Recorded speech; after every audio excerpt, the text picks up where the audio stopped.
Did I get it? I think I got it that time. I think I got it. Let's go. Let's see if we got it. Because I think I got it. Hey there, friends. Good morning, good afternoon, good evening. Whatever time it might be in your part of the world. Greetings, my excellent friend. I It is don't so want good to see you. go You don't want to to? production with this code. We're going to. It's not ready, Fritz. It is. It's totally It's ready. really not ready. Well, guess what? You're going to have to deal with it. How you doing there, friends? My name is Jeff Fritz, and today is March 10th, 2026, and we're going to write a little bit of code today. How you doing there, chat room? Let me bring on the chat room. They're right over here. Hello, hello. And we've already got a resub. I restarted over the weekend, and all of my sound devices were reset by Windows. All of them.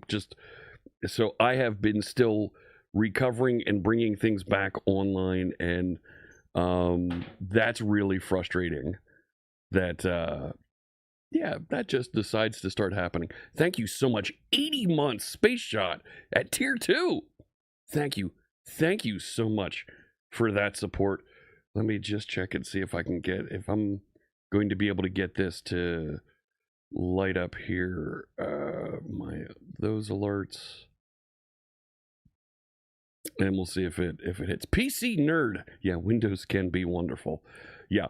Hey, we're just going to reset all the sound devices, and everything that you thought was connected is not connected anymore. And oh, by the way, nothing's in alphabetical order. Nothing's in numeric order. Nothing is grouped together in any way. I need to call Paul Thurrott and ask him to take a look and talk about sound devices at some point in one of his books, because there's things there that even as I reach out to the Windows team and say, hey, what's with the sound devices? They don't listen to me either. Dear Lord, the silence when I reach out to folks on the Windows team is it's deafening. They're like, okay, thanks so much, dude. Help make my life easier.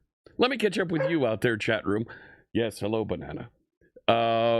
C# Titan in Melbourne, Australia. Yes, we have the map up and running.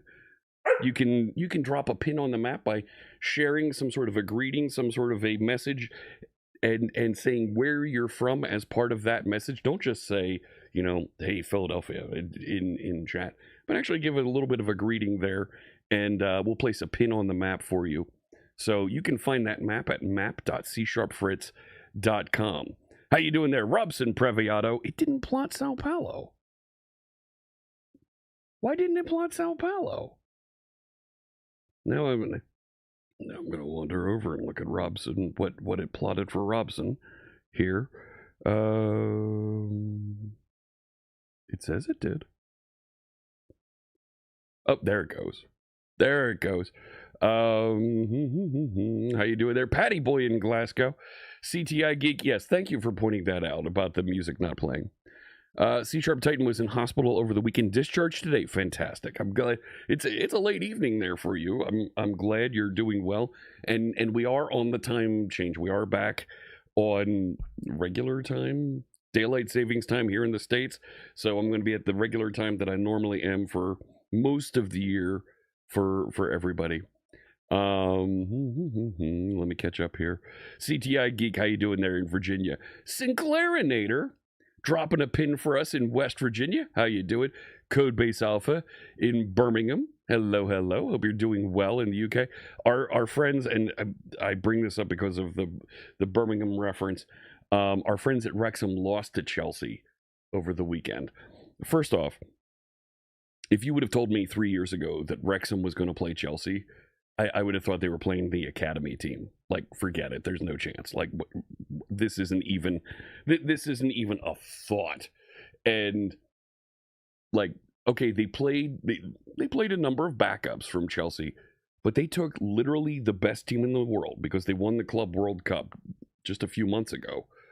They took them to extra time and lost after they went 10 man down.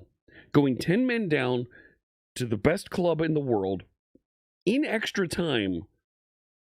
How far Wrexham has come. My, oh my, how far Wrexham has come. You know what? that's a club that's going to be ready for Premier League next year.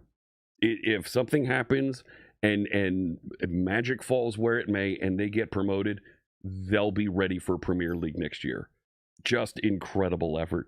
Let me get some music playing in the background here, and then we'll dive in and start talking about a little bit of the projects we're going to be working on today, and finish greeting some of you out there. Let's start. No, I'm not going to do that. Let's start here at Welcome Anarchy.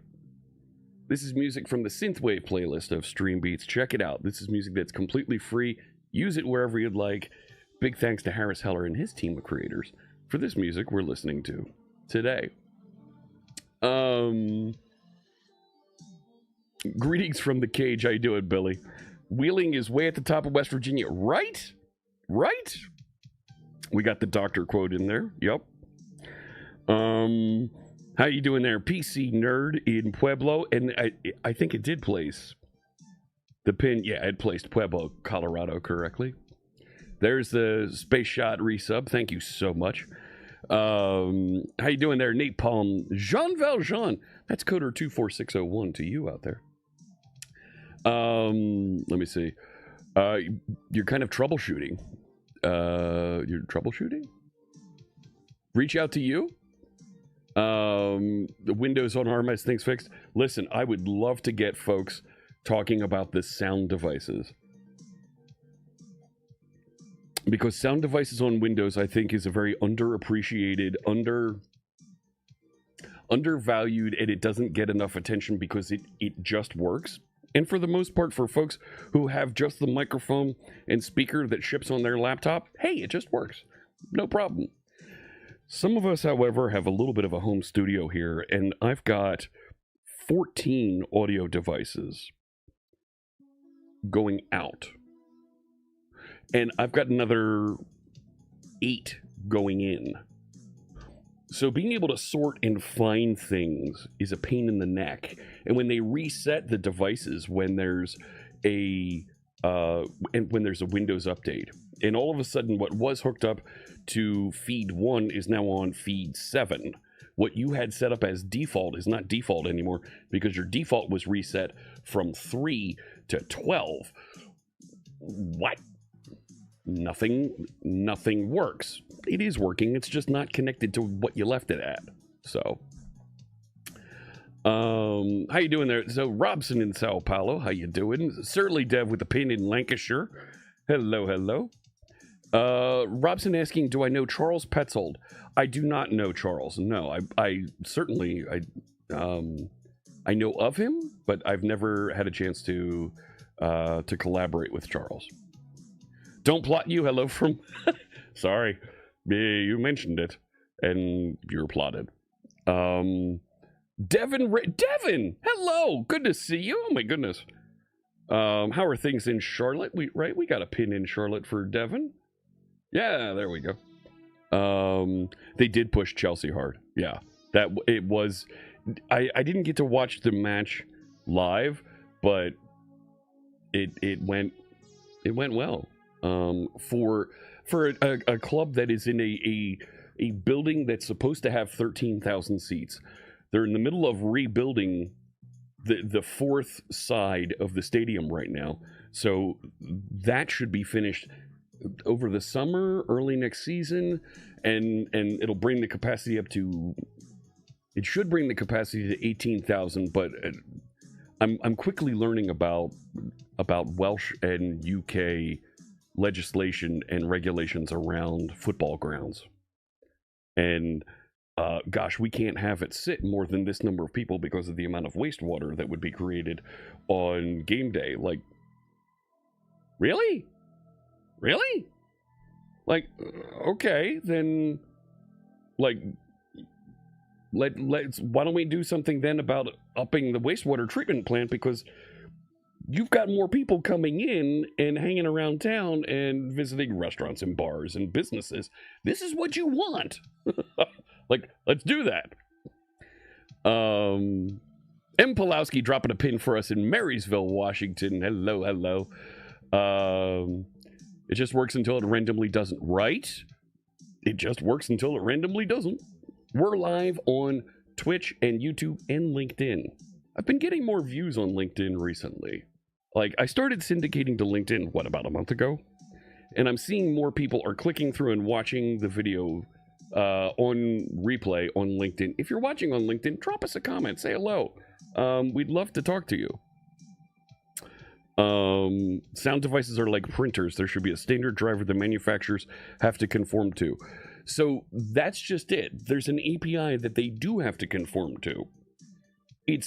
There's space between their device and that API where they need to set up their stuff, because different devices have different features and capabilities. So when they send over a color page to be printed, that needs to behave differently than if it's a black and white page, and so on and so forth, right? There's that abstraction layer in there, and it's that abstraction layer that and mapping to that gets all screwed up. Just 14, yeah, right, just 14. Well, I've got a mixer board here that's plugged into USB, so the audio here goes through my mixer and mixes with, you're actually hearing audio from a second machine over here. I have wireless mics that plug into this. I have mics that go to cameras that plug into this. I have audio out from this machine, my production machine, that goes into that, and so on and so forth. So yeah, a few. You're starting to have your questions about Agent Framework. It likes to gobble up errors, making it really hard to troubleshoot. I've seen things like that with different frameworks where they think they're helping you out by doing their own error handling and not rethrowing errors. Right, so Yes. I've been thinking. What have you been thinking? Dangerous, I know. Well, But what if your you and me code both. worked? It does! That'd be good, wouldn't it? Charlie, you've been plotting pins on the map for our viewer friends here, and it's working great. They're going to map.csharpfritz.com, and they can see some of the other pins from our friends that have been sharing their location, as accurate or as inaccurate as it. Charlie, it works, man. Jeez. Port Vale, what a cup run. I haven't seen. How you doing there, Ritter Rasmus? How you in Denmark? Welcome.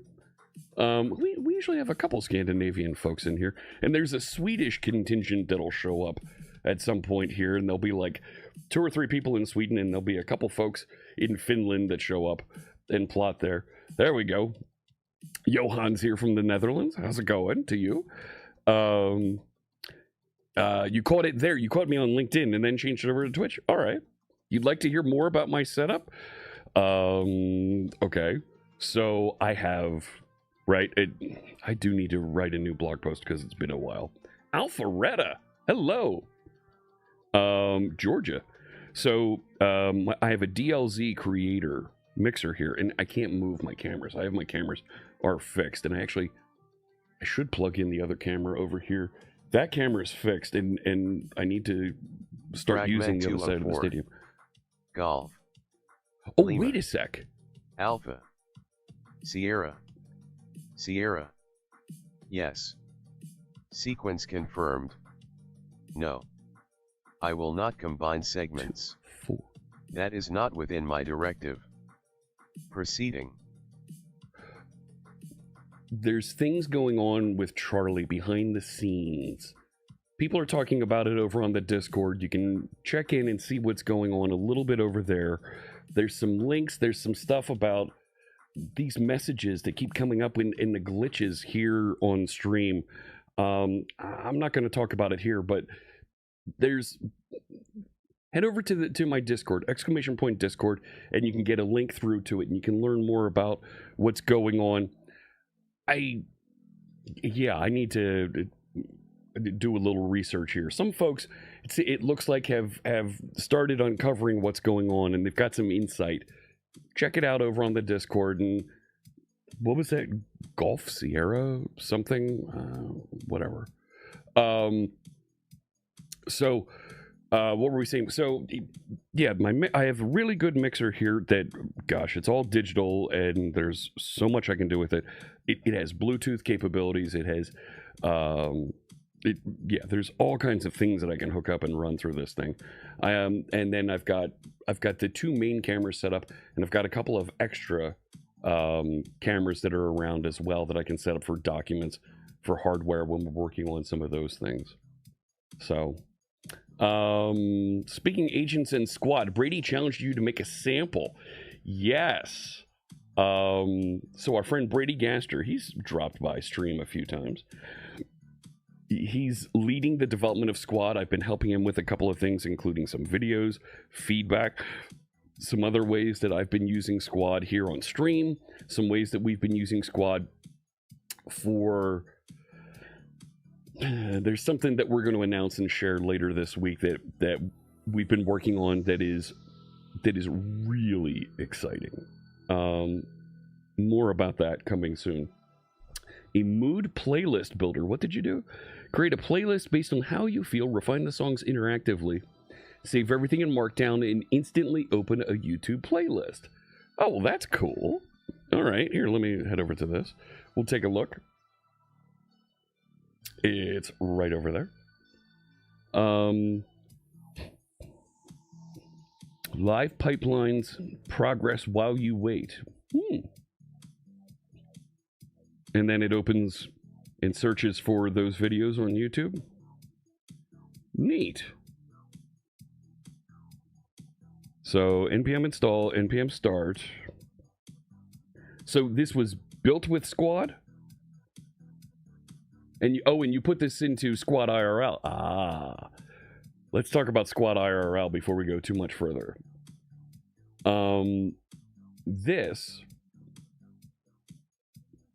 We had this idea that I've been talking about Squad. Squad is an agent that you can use with GitHub Copilot that makes working with multiple agents, so you have multiple tasks and multiple AI tasks running simultaneously that are able to check on each other, that are able to delegate to each other and communicate and do specialized things independently of each other. It's real easy to set up and coordinate that cluster of AI tasks. And what struck us last week is this is something that is very high tech, that programmer folks, like many of you out there and myself, are able to do and work through, and it makes sense to us. But what about the non-technical folks? What about the muggles, right? The non-technical folks who don't know what NPM is, who don't know what some of these commands and the command line, how they work with that and do some of these things. So we came up with this idea of Squad IRL, and Brady ran with it. And the idea being, here's a bunch of tasks that are a heck of a lot easier when you're able to delegate to a group of AIs, not just have the Copilot go look at it, but what if you had a group of these things that are able to go and take a look and provide some feedback? So there's all kinds of them in here that are samples that stand up inside of Node and go and do whatever that group of tasks are and manage and provide feedback. So the one that our friend Sinclairinator has shared there is the mood playlist builder here that I'm guessing you're standing up, right? You're standing up a collection of, describe your mood, and then you're allocating agents to go find songs that meet that mood. Build archived mood suggestions. There we go. Execute in batches. Yeah.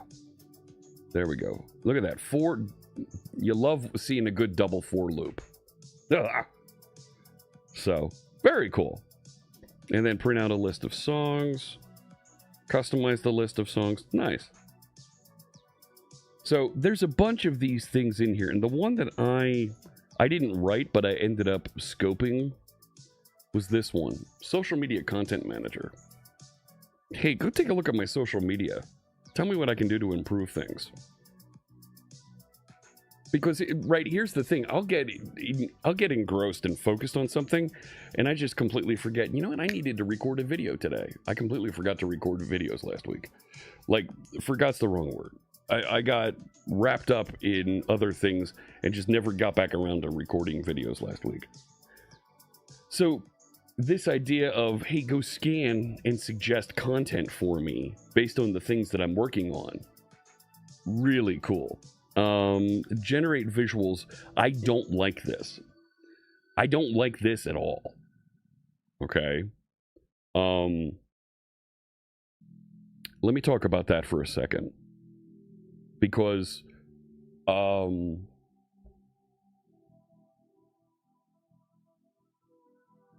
it hurts people that I care for. Point blank. Generating visuals, generating artwork.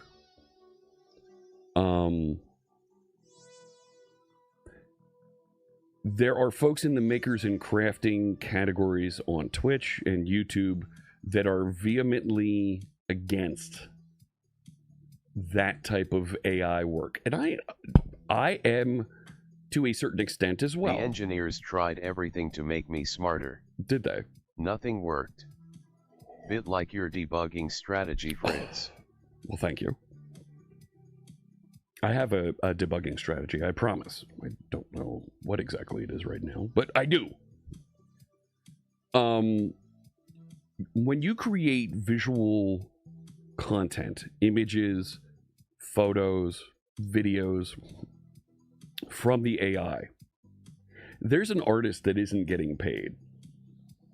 The same thing is happening to a certain extent with when we do writing, when we do editing, when we do coding. The artists despise the AI work that's being done to generate visuals. So much so that I've lost a number of friends on this platform because of that. Because I work in AI, because I'm in this space. And that's their prerogative. They can say, you know what, I don't really want to talk to you right now about this. I don't want to get into arguments with you about these things, and that's fine. This will pass, and eventually we'll mend those bridges, but the AI is not going away. There's too much money invested. It's not going away. It's going to get smarter before it goes away. And that's disappointing to some folks. Let me see here. How you doing there, Reg 9K? Another in Aurora, Colorado. It actually, oh no, it was Pueblo that it found. No, it didn't find that one. So my mixer, I'll share a link to the mixer, sure. Alu the Dragon, how you doing there in Traverse City? Did I get it right that time? Social Media Manager is brilliant because it's actually something you've wanted in your Social Media Manager app. I have. Yeah, they called me a madman for defined a bunch of predicting them. your compilation errors. And what I predicted came to pass. No, it didn't. No, it didn't. It went well. More on that in a bit. Yeah, Sinclairnator. I designed a good chunk of that, not all of that, but I designed a good chunk of that, like 2.5 weeks ago, and was showing Brady all the things that it recommended and the documents that it generated. And Squad has just been amazing at building and defining those things. It is the same for programmers, Robson. Hey, Captain Coder, how are you, my friend? Right there. Hello. Gosh, hang on. Can we get this right here? Let's VIP our friend, the Captain Coder there. Good to see you. It's not just creative, it's many industries being impacted, including IT. Yep. It's coming. The AI wave is coming for everybody. And,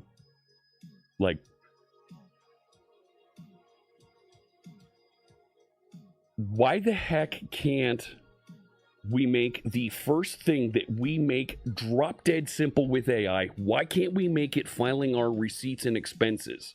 Why isn't that the first thing? Instead, they make it harder. We're making it more difficult for you to file your expenses.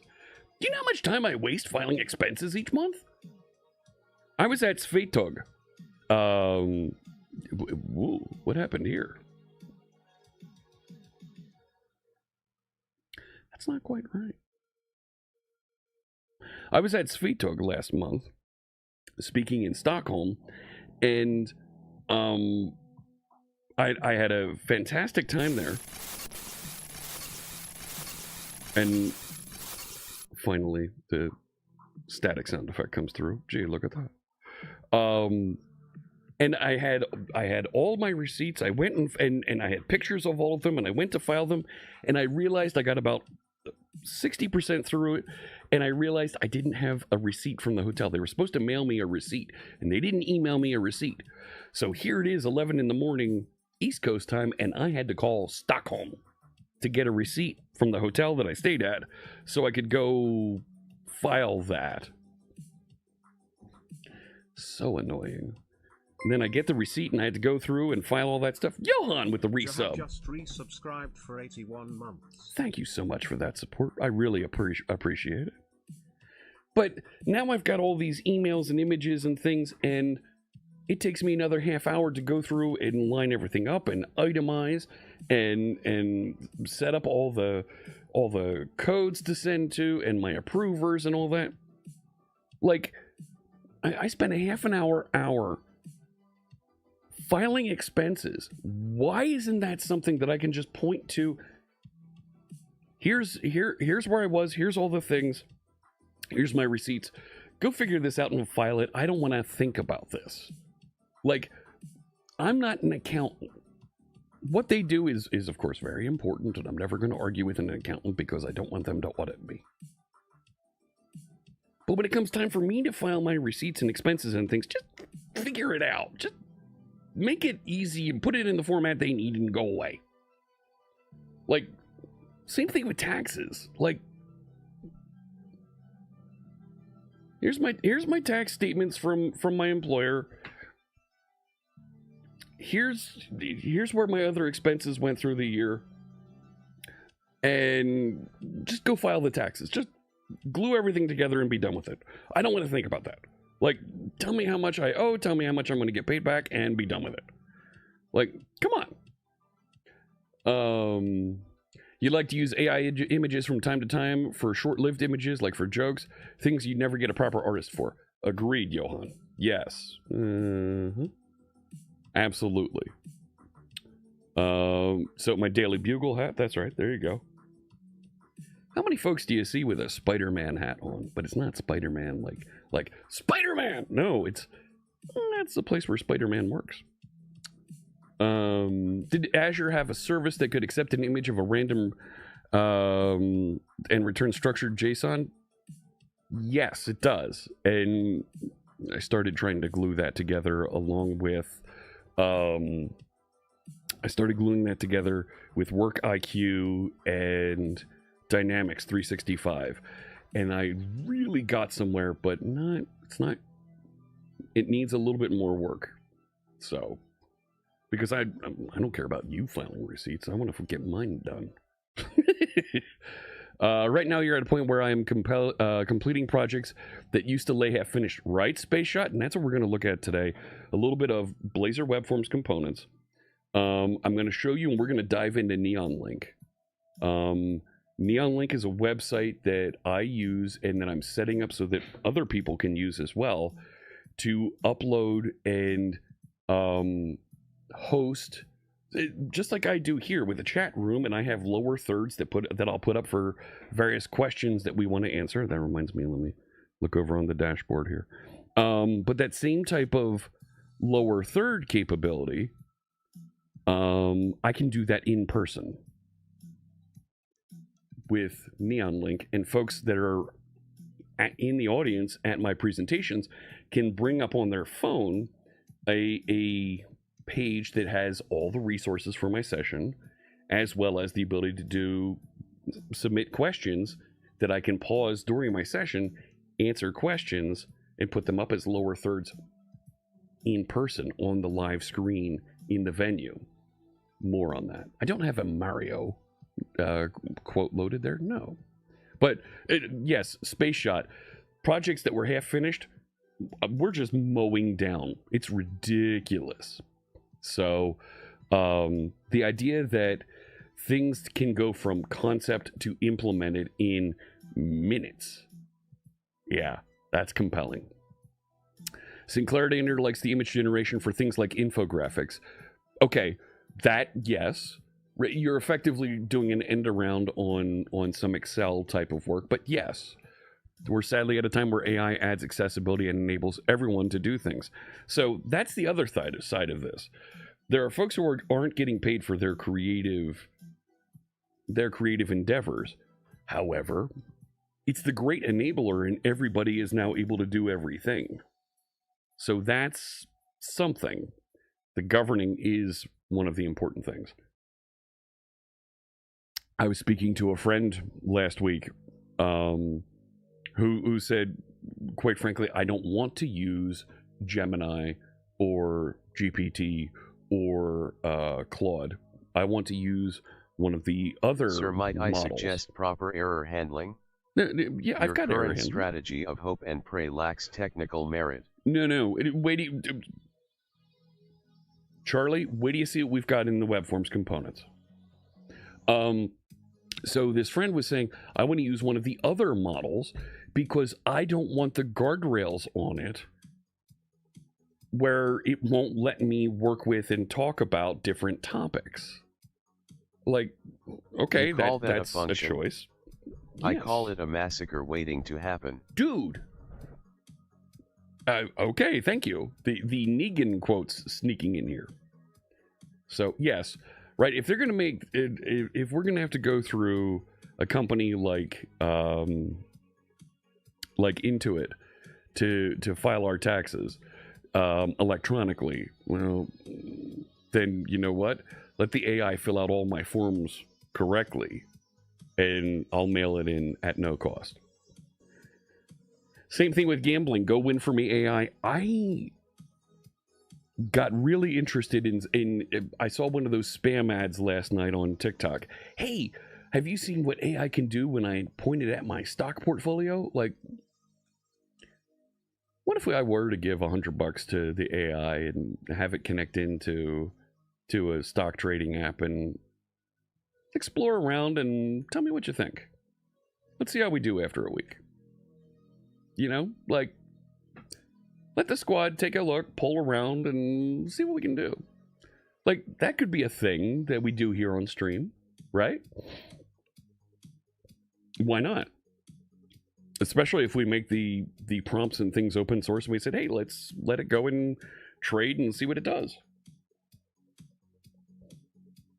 Like, throw $100 at it, so it's something that's not insignificant, but it's also enough that okay, if we lost $100, it's not going to hurt, but it's enough to make a chunk of change. If it made 10%, all right, pays for a cup of coffee at Starbucks next week. So I don't know, maybe. There's Venice that's supposed to be uncensored AI. I've seen a couple of those. Yes. How you doing there, Memetritic? Hello. Well, we're doing all right. Charlie does sometimes hallucinate. Finland. Yeah, there we go. We got a pin in Finland. N of 1 is 1. Yeah. Yeah. I'll head back over. We didn't really look at the map here today. There we go. There's the map. So, got a bunch of our friends over in Europe. Some folks in the UK, headed back over to the States, and a bunch of folks watching from the States. One person, only one, watching in South America. Chester Springs. Well, that's a little bit near me. That's a little bit near me. Not gonna lie, I'm not exactly in Philadelphia, but Chester Springs is a little bit closer to me. All right, Robson Previato in South America there, and C Sharp Titan. I think he chimed in and mentioned where he was watching from before the map was up and running. 20 folks on the map so far today.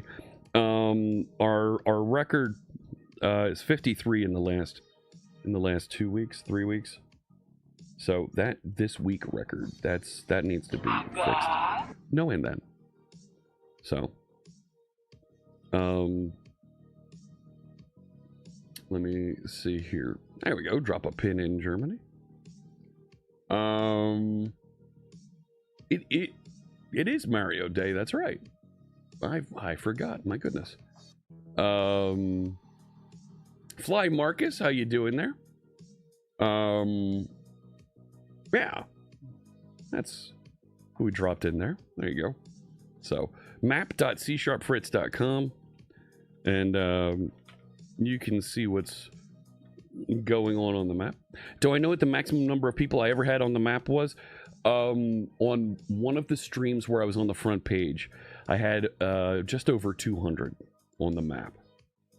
So, Coffee Before Code, you've been doing C# for 15 years. The past 5 have been heavily optimizing. Curious to see how this goes? Yeah. So, let me show you where we're going to go here. So, because I've been working on this idea of migrating components, migrating from web forms to Blazor, and it works. Oh my gosh, it works. Like, it really works. And setting up the AI and scripts so that it does the optimization and does the migration faster. Hello.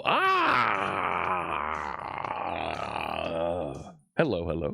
Good to see you. Thank you for tuning in there on Twitch. Did I say that name right? Or was it more of an in the back of the throat and not in the front? Let me know. Can you tell there have been Monty Python clips popping up on my TikTok recently? Let me show you. Let me head over. We're going to start off talking about the Blazor components, and I don't even have a browser open for it. Man.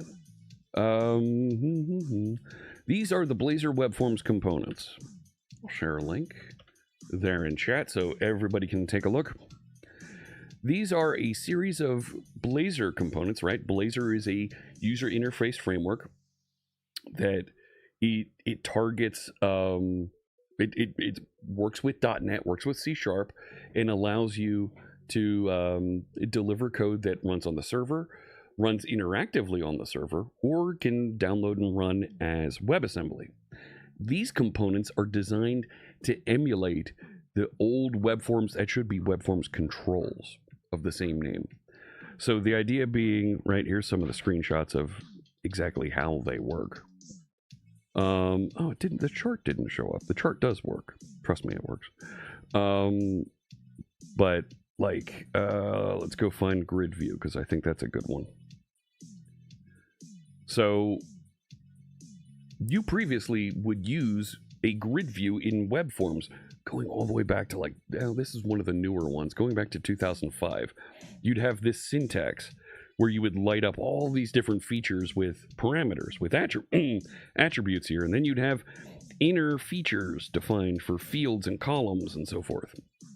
Well, I want you to be able to do the exact same thing, but in Blazor. So I have a live sample website out here, and we can go down to the grid view, and they still work, except we just take the ASP colon off the front, and it generates and delivers the exact same thing. Now, where AI comes into this, we started this project in 2019. That's 7 years ago, right? And it was fun to build and do by hand, and there was a lot of back and forth and checking. And fortunately, we generated a lot of tests to make sure that this works. And it really works. But we hit various stumbling points where it was difficult. We weren't quite sure how to move things forward and the question of interest was there, and we're like, gosh, are folks really into this? And we got to a point here in 2025 where Copilot Agent could do some of these things, and there's a little bit more interest in migrating now. Folks really want to migrate their apps and take advantage of new web features, new security features, new performance things, new ways to interact on the web, AI capabilities, and so forth. So how can we move folks forward? And I started rolling Copilot Agent against this, and it got somewhere. It wasn't great, but it would get somewhere. And then we unleashed the squad on this, and it literally finished building the components in less than a week. And then we started having it build some of the stubs of other things that we need inside of it. Because there were some things that we thought, it's just out of bounds, there's no way we're going to do that. Like charts. The old charting library doesn't work anymore at all. Just, it's not a thing. We've got charts. All of the syntax that you used to use in web forms works again, and it generates, in my humble opinion, better looking charts. So, and we started working on Ajax panels as well. More on that in a minute. So I'm really happy with how far we've come. Now here's where the performance comes in. How you doing there, Brady? Good to see you. It's one thing to have these components, but we want to get folks migrating. How do we get folks migrating?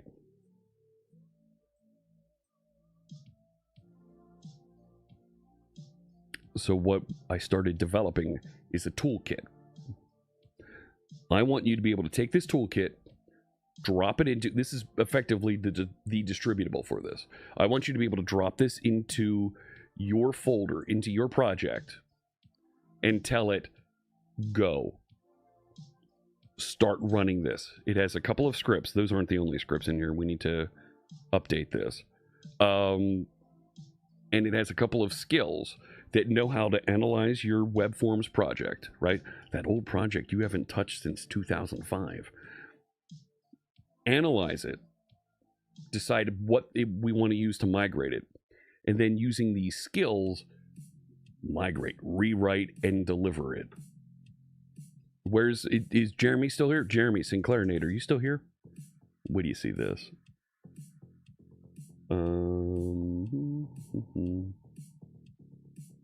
I've been running migration tests. No, not this one. Let me go to mine. Spell my name right there, Fritz. And I need to change to the one I've been working on. So I've been running against a bunch of the old demos that we had from back in the day, like Wingtip Toys.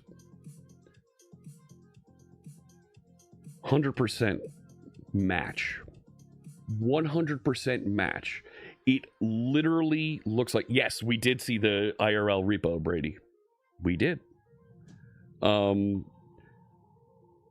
of the HTML is slightly different,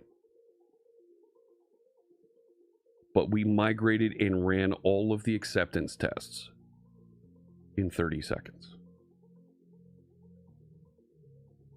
Most of that was running the acceptance tests.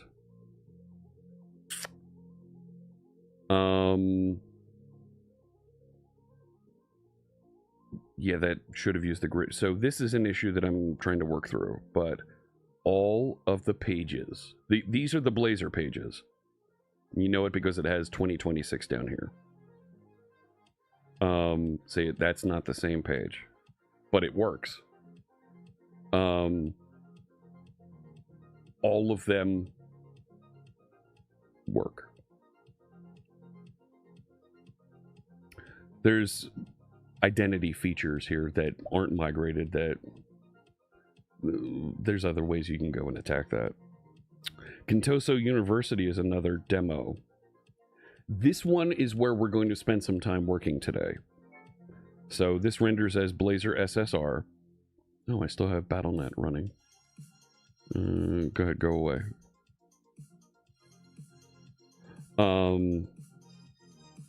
This one ran in 44 seconds. And the CSS doesn't line up, so the screenshots don't look right at all because there's things that are moved in the CSS that we need to address. So the key thing when I have it run these tests is I have it come back and tell me what didn't work. We're going to go and address those and spend some time pushing on this today. While that's working, nope, no blink tags. Nope. Does it support migrating from Blazor back to web forms? No. No. So we're getting somewhere, right? I'm not ready to unleash and say it works, it's solved, it does the thing. How unusable. Shut up, Billy. We're somewhere that's really interesting at this point. Sure. Hey, good to see you. Yeah, there's our pin in Las Vegas for you. It's funny. I keep putting the map up, and there was a comment that Sharer and Patty Boy had on day one, and nobody sees it. Sees the same thing you saw, but that's okay. Where was I? So let me show you where I've been going with the squad over here. Let me shrink that down and we'll clear that. So, there's some things here that we need to clean up a little bit that it's going to help with when I go to run Contoso the next time. Let me restart this just so I get a fresh bit of memory here, and you can see I've used a couple requests. Just a few. So, I've also... Yeah, what the heck? I've also upgraded the version of Squad that I'm using. Now, Squad has a command line that you can use to either run interactively at the command line, or you can still work over in Copilot. That's where I like to use. I like to work in Copilot. So I'm going to bail out of there, and I'm going to work in Copilot because I can. And I'm going to specify agent is Squad. How you doing there, Menace 32? I like how you spelled that. That's funny. So here we are over in Squad. Well, in Copilot, and I'm going to put this into autopilot mode so that it just does everything. Excellent tool for the code completion. Yes. And yes. And Charlie's a menace. What can I tell you? That's totally a thing. Will it support IE6 like your web forms apps did? Yes, actually, because it outputs the exact same HTML. Yes. You got an idea for a project to try Squad with? How much of your Copilot Pro token quota would it use on average? So, oh shoot.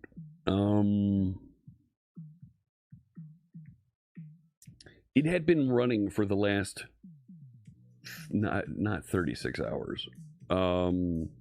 It had been running not nonstop, but many requests back to back, and it had used over the past for just this project for the past 2 or 3 days it used 170 requests.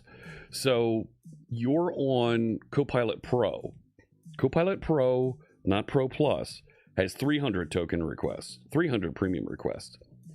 So if you were pushing it as hard as I was with Squad, it would use about half of your tokens in 2 days. Now, that's me pushing requests all the time. Oh, thank you for the clip.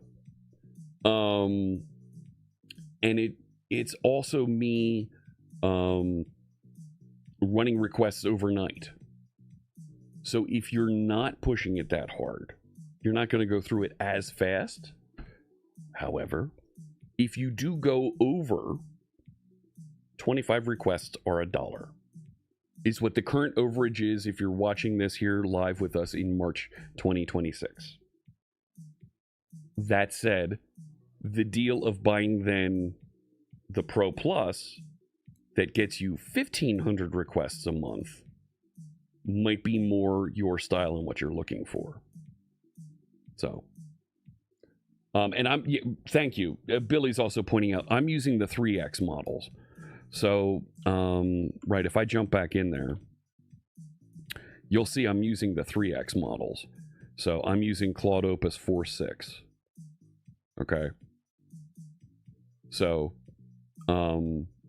if you aren't using those, if you're using them sparingly, you'll go through those requests about a third as fast. So, yeah, thank you. Good point there, Billy. Right, if I had backed off, it would have gone through them a little bit slower.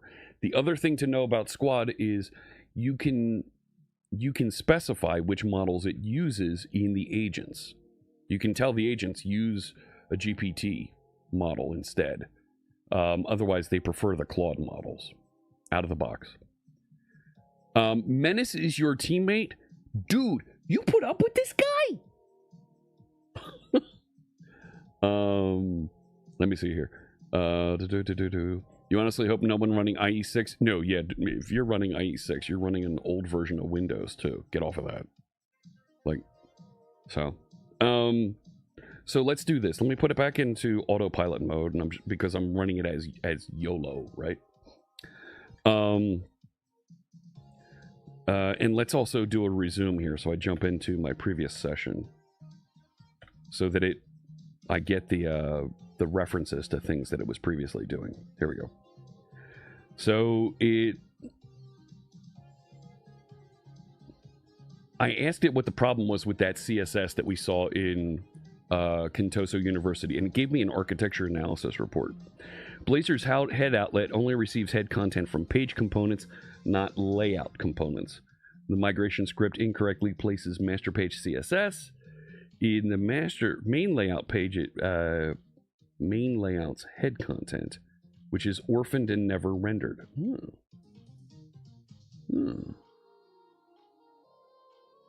Okay. Add post-migration validation. So it's going to inject CSS instead into the app. Store extracted head elements. So the challenge here is, let me show you. The wingtip toys. Actually, don't I have? Yeah. So if I look at my samples here, and you can find the sample code for this is all available in the project website, project GitHub. So when you look at, I'm sorry, it wasn't wingtip, it's Kintoso. This one. What they did, they created CSS pages for each page and reference them here as head content to be added. That doesn't work. So part of me says that we should probably detect these and move a copy and create an isolated Blazor CSS file. Robson with a question here, and that's a good one. Let me put it up on the screen here. Can you assign a different model for each squad member? Yes, you can. This is something that I was talking to Brady about yesterday a little bit. If you drop down into your agents here, you can reach in and there is, see, this is an older one. It doesn't have the format. Who's one of my newer ones that I added?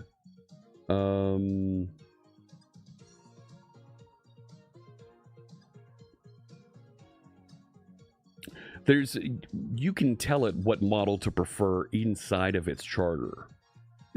And this one hasn't been migrated over to have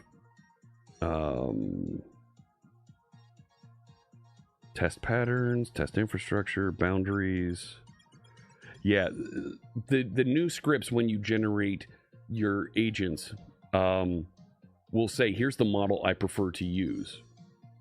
And you can point it to that, and it will appropriately prefer and use that model when that model is available. So I'm trying to think. Well, heck, let's just fire up another folder and put a squad in it. And no, you know what? Hang on. I did this yesterday with Code It with AI. Spell it right. Code It with AI. And it was in episode 21. Yeah, there it is. No, code. Really? You're going to take that long to tell me that doesn't exist? So this was one for this week's Code It with AI episode.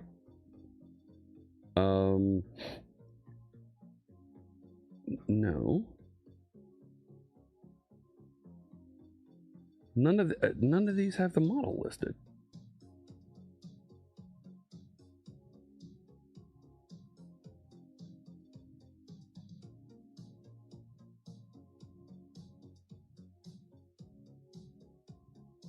All right, I'm lying. I can't find it. I know. You can specify the model in that charter file, and it will use it appropriately. But you need to call it out, and I can't find a sample of it right now. But that's something that Brady, I've wanted to formalize and make a little bit easier for folks to use. Oh, this is suicide. No, it's not. Your code has more dependencies than the Death Star has stormtroopers. Wow. Well, at least my code can aim and accomplish something. So that's a thing. Annette with a question here. Why not a main CSS that's a theme? I totally agree with you. The purpose of this exercise, though, is not to rewrite all of those things. The purpose of this exercise is to migrate. So if I go down to the CSS here, I agree with you. There should just be a main CSS that is, here's the thing. But because I'm trying to do a migrate and modify the structure and architecture of the app as little as possible, I want to try to maintain this. And the way that they're structured there isn't working the best with our tech, with our Blazor tech.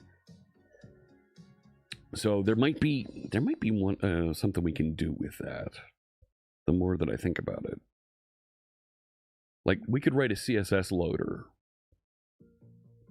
that on Blazor pages would load CSS, right?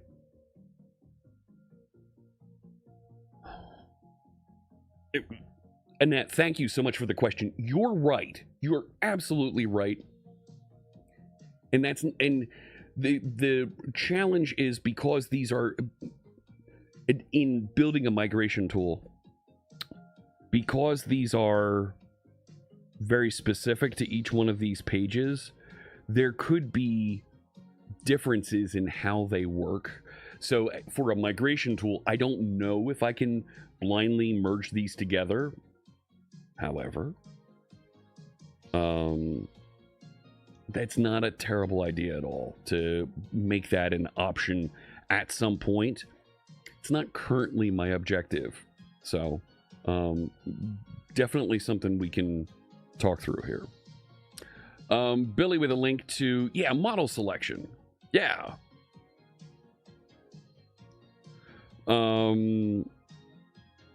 Have all the agents use Opus for the rest of this session. Switch to Haiku. I'm trying to save costs. There's an entry. Like, using the AI to tell the AI which AI to use. And this is another thing that we talked about a bit yesterday, is we have unlimited AI access, but not everybody does. So wanting to dial back in places where we don't need AI is kind of important. But this should say, yeah, there's the model catalog. Fallback chains, yeah. But it writes it, it's not saying it. It writes it into the agent markdown file, but you can tell it to stop down. It's in the charter preference. There you go. The agent's charter specifies a model section with the preferred model. So, and evidently none of mine do. Chuck, how you doing there? North Sentinel Island. Really? North Sentinel Island. Where's North Sentinel Island? Oh, dear Lord. Thanks, Chuck. Thanks. Let me see here. Yeah, Sinclair Nader chiming in about that. You have a legacy app, Amal says, with .NET Framework 4.7. Now I want to write unit test. Will Squad help? Yes. Yes, it will. Mm-hmm. Oh, yes. So there we go. Shots fired. Kanawa Nagasaki. I don't think it's gonna do it. Yeah.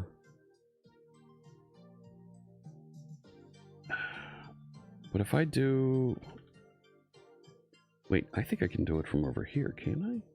I think I can. No, I have to do a location first.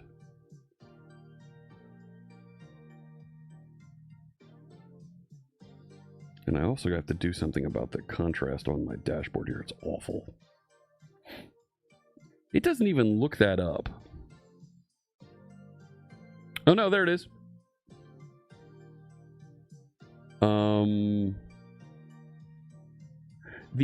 The eyes are what confused it. Try it again without the eyes emote.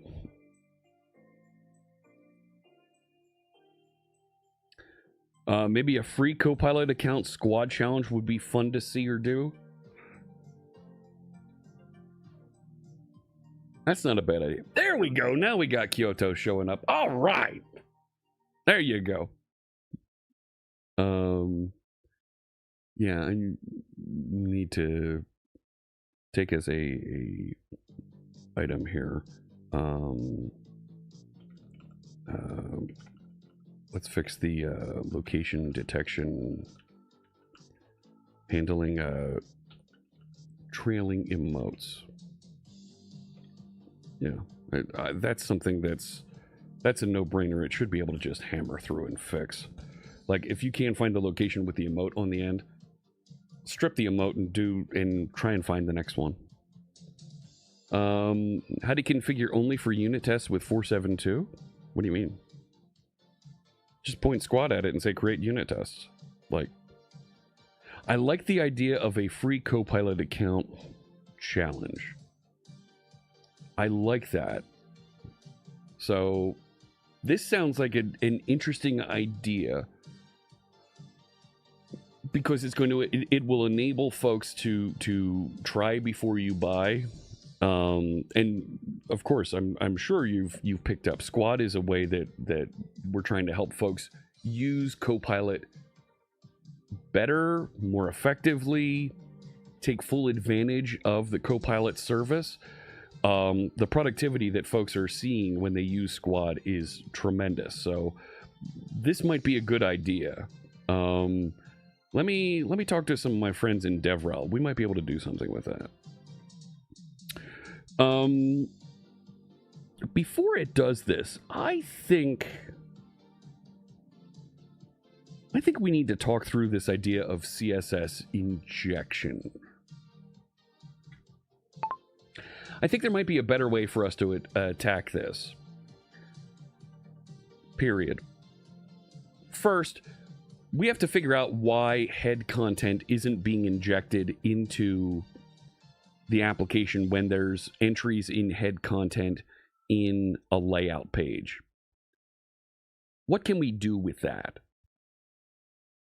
Question mark.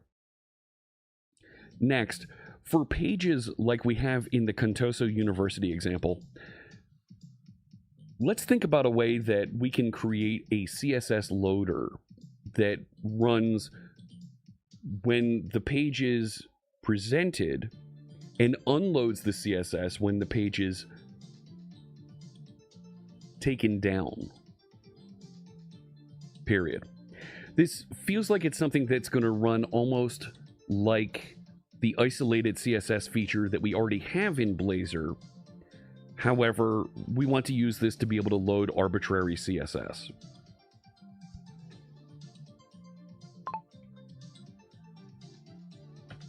Let's see what it comes up with just pushing that. You'll co-sign this challenge as well. There you go, Sinclair Nader. Let me talk to some of my folks, and this could be something. This could be something interesting. No doubt. This is a great architectural pivot. 2 interesting angles. Head content and layouts. Understanding why it's orphaned. Page scope CSS loader. A Blazor web forms control component that dynamically loads, unloads CSS. Similar to how Blazor isolated CSS works, but for arbitrary style sheets. Let me get the team on this, and it's going to go take a look and think about it a little bit. While that's going, do we want to look at the Minecraft project? We could look at it. We could. But I think I also want to show you Neon Link. Yeah, this is... Yeah. This is a good one. I really like where this project is going. I don't think there's anything to really... Let's run this and we'll take a look.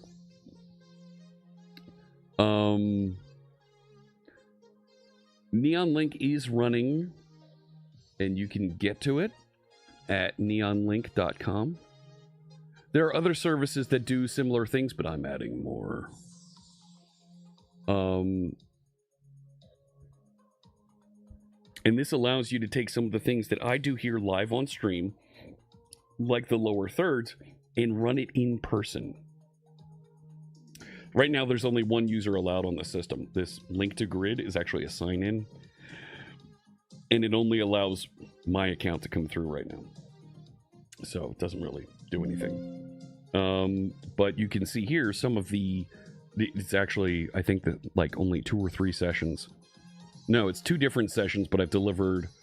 No, it's 3 different sessions. I was right. But you can click through and see links to the content that I presented here. This was at VS Live in Orlando. You can also see this was in Stockholm about demos and the Aspire website and things. I don't show the questions here, or I don't have recordings to show answers. And that's something that I want to add and get into this application. Codebase Alpha says with the legacy.NET framework to get Copilot to run tests, you need to tell it that it has to use developer PowerShell environment to let tests run at the command line. I've had to do a little bit of that. I've also had to tell it to use IIS Express so that it will launch and manage the website in an IIS Express instance locally. And of course, you need to be on Windows to do all of that stuff because .NET framework only runs on Windows. So this project has, yes, I know, has a Windows Forms component. The first time I ran this project, I ran it with OBS to do my overlays. In order for me to do that, I had 3 computers with me. So I had one machine that was the machine I was presenting off of. I had another that was doing video capture and presenting that. And I had yet another machine that was allowing me to manage questions. So I've established themes here. And what this will do, not just themes, but there's the website that you're going to connect to run with. That happens to be local website because I'm using Aspire with this. But this will let me start the overlay and put a QR code on screen. Yeah, you're not going to be able to select this session here because, yeah. Yes, good. Go. You're not going to let me, yes. Go log in. And, really? Fine. I'm not going to do that right now. But it puts a QR code on screen so that folks can take a picture, get to the website, and join and do Q&A. So it's a bunch of moving pieces here, and you can see my 2 monitors on this machine. When you're running in a venue, right, where you have a projector hooked up, this will show you the projector here, so you can say only output on the projector. That's cool to get that set up. So this runs really nicely. Now, I want to get my admin pieces updated and my user interface updated. I don't know if this makes sense to show and work on today, because it's very meta and it's going to get very confusing working on here live on stream. Maybe. 3 computers, 14 sound inputs. So Codebase Alpha, you're kind of going in a direction that I'm trying to do with this. I want to hook up my wireless mic so that there's live lower thirds closed captioning on screen for accessibility, because there are folks who are might not understand English. It's not their first language. There are folks who might have problems hearing, might have attention issues, and having that text presented to them gets them focused a little bit, gets them across that access issue. So there's a feature there. I wasn't sure if I wanted to put the closed captioning on screen like I have here. There is closed captioning here. If you're watching on Twitch, if you're watching on YouTube, there's a little closed captioning button. It's somewhere right around here. You can click that button and you'll see text on screen. That was the sound that Copilot's done my work that I assigned to it. So those are features. I also want to add polling capabilities to this. So besides me just saying, hey, show of hands, when I ask, hey, can I see a show of hands in the audience, there's introverts and folks that don't like to raise their hand. So if I can give you a way to just push a button on your phone and say, hey, I just want to run a quick poll, what do you think of? And they can push a button on their phone, I can get more response from folks who don't want to stand out, who don't want to make their voice heard in a large ballroom or conference room at an event. So those are things that I'm adding into this. I don't think this is something that I should work on stream. The more I look at and think about this. 99 parsecs? No. So, yeah, maybe we'll pass on this one for right now. Yeah. I did unleash the squad on Tamil. We can talk more about it, Sinclair Nader. There's things that I'm doing and building and adding in there to improve accessibility at live events. Whether it's a user group meeting, a big conference, like I'll be at VS Live in Las Vegas next week. I'll be at Codestock in Tennessee in April. I don't think I'll be speaking at Build. Build's only 2 days, has half of as many sessions, and half the sessions are being presented by folks from outside Microsoft. So I don't think... there's an outside chance that I'll be speaking at Build, but I don't think that I will be. I am trying to get a spot at Build for us to talk about Squad. That's right, I said it.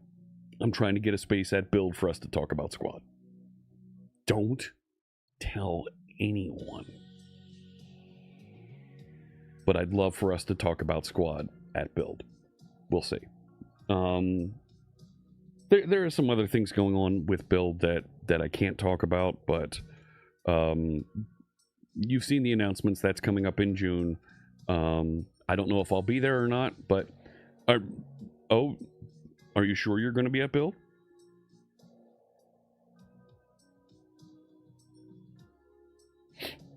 Do you have tickets?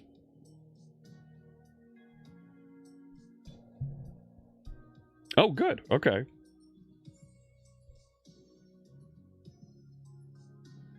Good.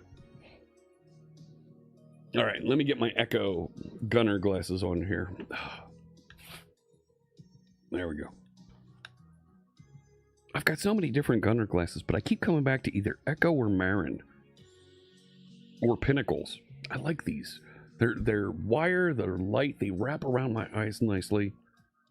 Gotta protect your eyes, and I am a Gunner ambassador. You can find me on the gunnar.com website, GUNNAR.com. If you're interested in getting a pair of computer glasses or sunglasses, they do have prescription glasses available. I have a link just below on the Twitch channel. Click through there and you're going to save yourself 15%. I get a little kickback as well for the referral. And you'll protect your eyes. KB Tail, thank you for the follow. So, it's I've been using Gunner glasses for years and years. Great stuff. Let's see, what do we got here? No, let's not do Neon Link right now. I think there might be another project we can dive into and have some fun with. Let's see what it did over here on those Blazor components. Why head content and layout doesn't work? Blazor's head layout was a last writer wins. Downstream components pages overwrite upstream. This is by design. Creating a custom aggregating head outlet would require re-implementing internal Blazor types. Not practical. So, page style sheet component. I'm listening. Going to Summit. Nope. I changed jobs. And I don't get invited to those things anymore. So, yeah. I don't, yeah. And that's why I'm thinking I probably won't be going to Build either. So, like, here's the thing.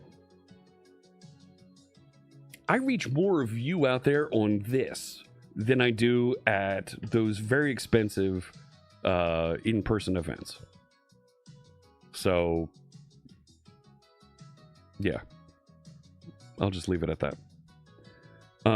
So I'm listening. It's designing a page style sheet component. So to be able to say page style sheet, it adds JS interop to inject link elements into the head on render. Automatically removes them on component dispose, navigation cleanup. Supports href media ID integrity cross origin. So it wrote a proposal about this that we can take a look at and read. And it wrote a component. Tested in after Contoso University in the courses page.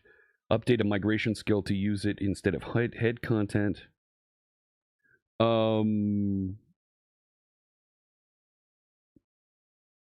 Okay. Build it to verify, stage it, commit it, and pushed it. Are there tests? Okay, so I have a couple questions. Do we have tests for the new page style sheet component? Question mark. Additionally, will the page style sheet component help us with adding style sheets inside of the layout? Question mark. Go figure that out. While it's doing that, let's go look up its proposal that it wrote. In DevDocs proposals. So that's over here. In this one.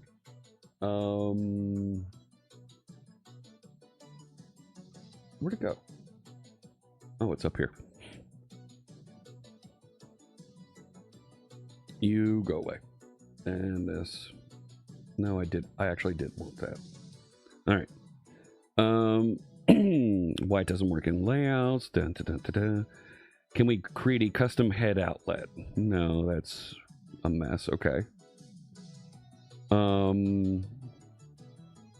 We could do section content.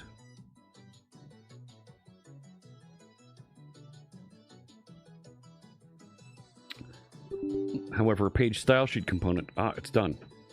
Hey, Code with Sean, how you doing there? Yes, everyone's behaving. I promise. Except for Charlie. Charlie's still a pain in the neck. Let me see here. Matches the pattern from page-specific CSS like that. So instead of having this syntax, we have this syntax. That I can see migrating to. Yeah. Use JavaScript interop to dynamically inject link elements. Okay. Head content with static rendering. And then the hybrid approach.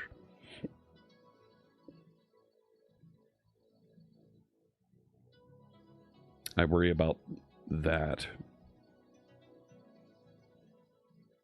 Because that's going to run...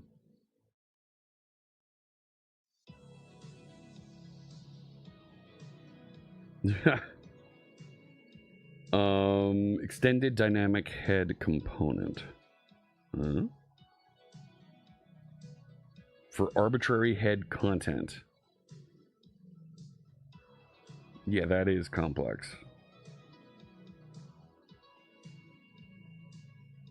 So I already have a base page module that gets injected in AppRaiser that has all the web forms things.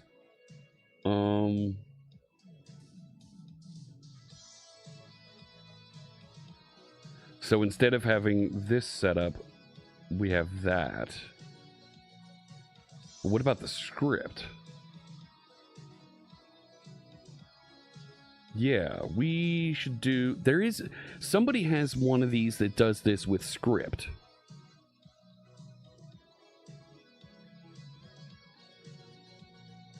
Let's go see what it did.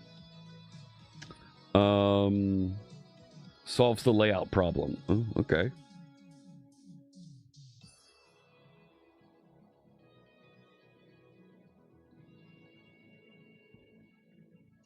But what about that dispose? Question mark. Pages dispose when they're done rendering. Isn't it going to unload the CSS as soon as it's done rendering and not unload the CSS when the next page is loaded? Question mark. Like, it's not even when the next page is loaded. It's when this component is no longer presented. Or the next component is presented. There's more to this than just unload the CSS when this page or component is unloaded. Or disposed. Let's see what it comes up with. Injects the CSS, then immediately disposes. The CSS will be removed before the user sees it. Right, there it is, right there. Ah, so we caught it. Activity detected at the access point. Yes. Multiple concurrent visitors. Really? No. I do not understand their behavior. They Okay, appear good. to be exploring. They're exploring. Logging engagement data. Understood. Okay.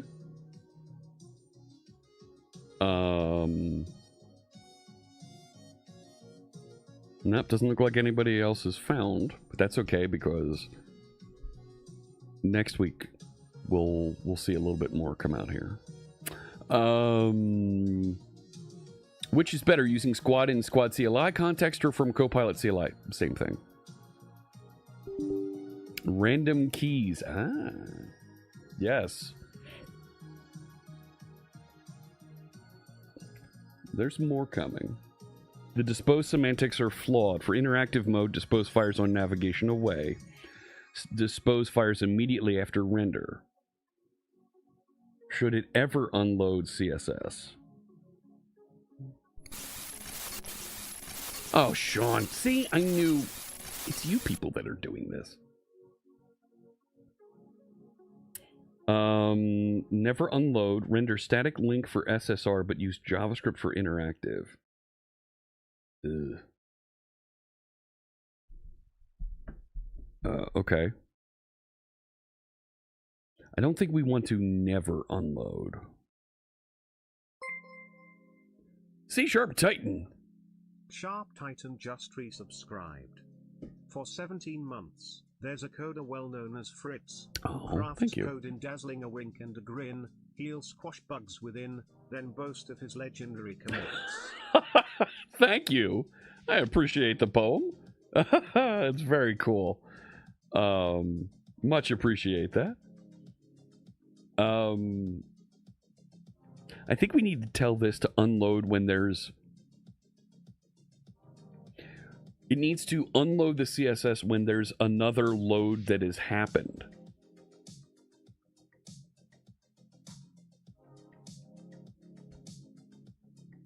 Right?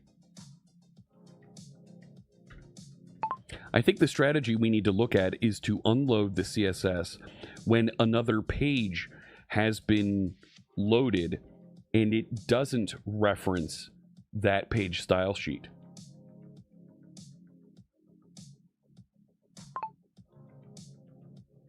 Yeah, thank you.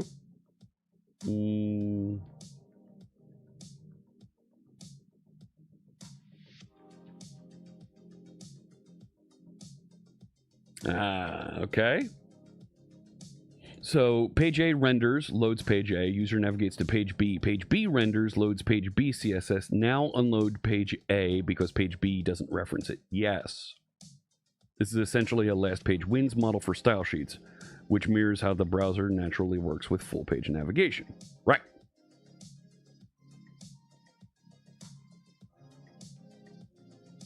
That'll also take care of the layout issue. Right?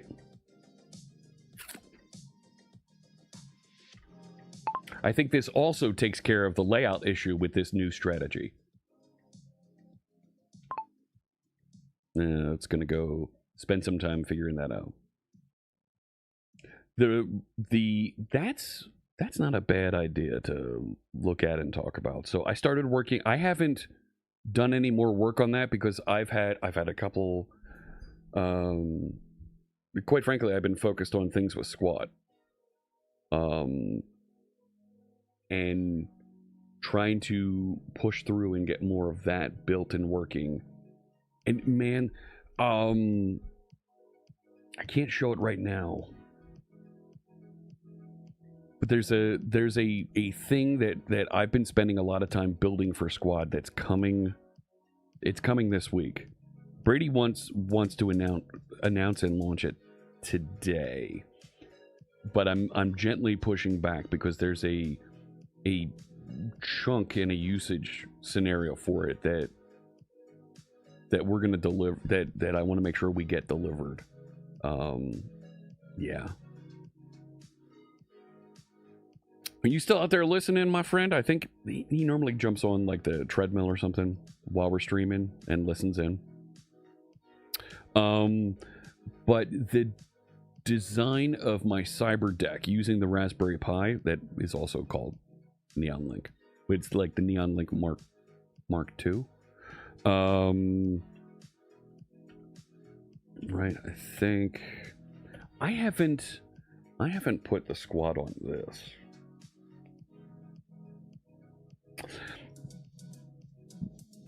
The idea of a cyber deck, if you think about the old 1980s, 1990s cyberpunk movies, there's always a hacker, there's always some tech person that has this idea of a computer that they glued together from parts and bubblegum and string and duct tape that does really cool things and saves the day. Well, I thought, heck, I've got a 3D printer now. That'd be fun to be able to build something like that. So I put together the ideas and the specifications for a cyber deck, my own custom built, custom designed, custom hardware computer that I could use, and I wanted to do stuff like this for a lid. Like a flipper, a little bit. A bit like a laptop with extra stuff on it. Like, this is a laptop lid that has LEDs on the front because I've got an e-ink display embedded in the front, in the front lid.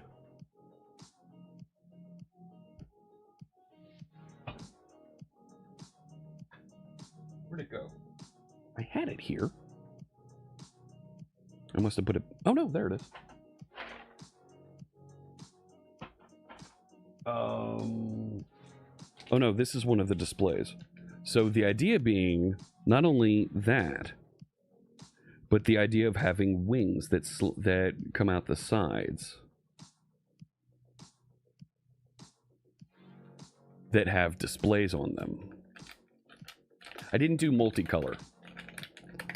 I didn't do multicolor because it's unreliable, but I have LED displays that I'm going to put in these side wings that are going to flip over the keyboard in the middle.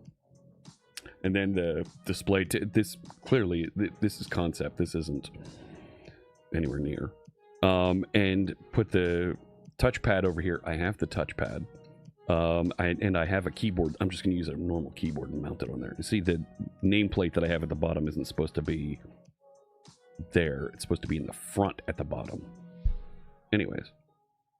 So, and I also have an LC, and so I have two LED displays to put here that I'm going to be able to put all kinds of different readouts and things on. I have an LCD display, a crystal display, that I'm going to put on this side that will have things like the network connectivity reported on it. Right? Here's what network you're connected to, here's your network speed, other things like that I'll put on here. And is this it? Yes. Haha. I have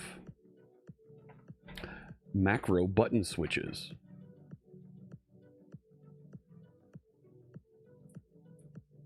Like this. That I'm going to mount on there and have custom buttons, macro buttons, just like you do on a Stream Deck. But I'm going to have these custom buttons that I will wire up to do anything I want. Change the lights, change what's on the LCD display, change what's on the LED displays. Literally, this is a machine that has a standard 8-inch display. 1, 2, 3, 4 displays that have different information, different readouts, different things that as developers, we want to be able to see. And because this is an e-ink display on the front, I can set that and have whatever title on the outside of my device I want, even when it's turned off. That's cool.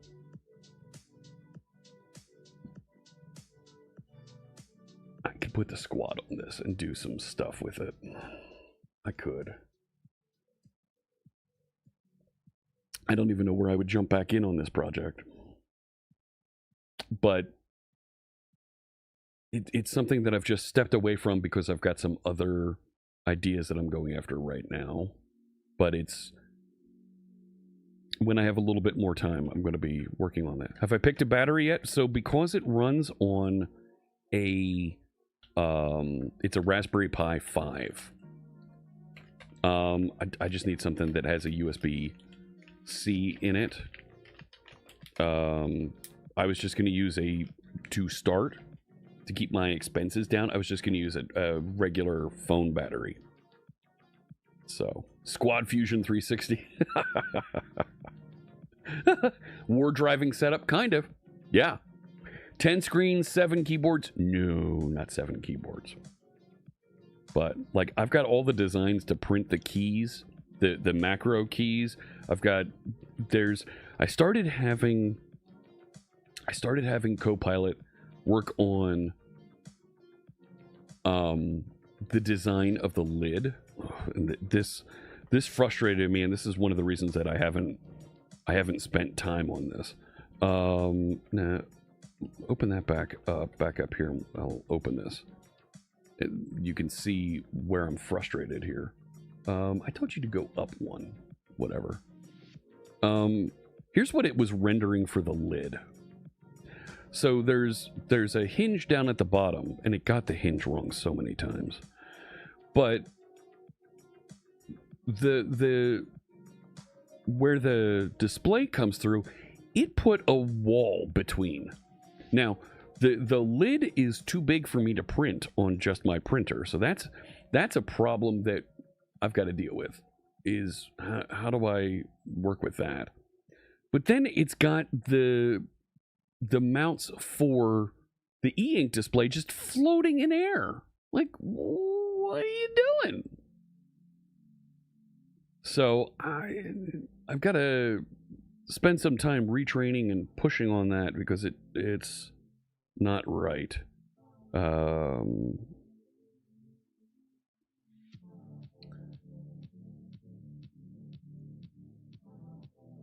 So, have I thought about repurposing some smartphones for the side screens?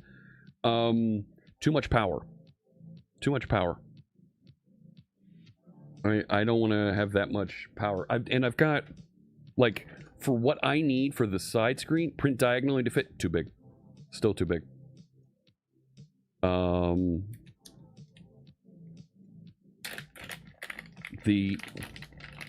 These LED screens, like this, right? And here's AirPods case for reference, okay? This screen was less than $10 American.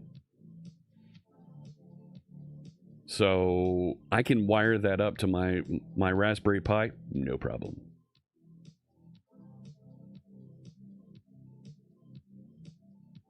Yeah, right? There's these pins on the side. So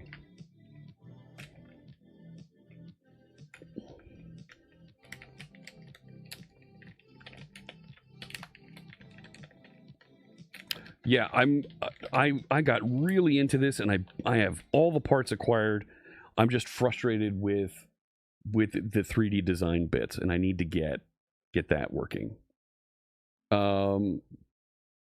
Your e-ink ones were like $25. So that's not an e-ink display. That's an LED display. I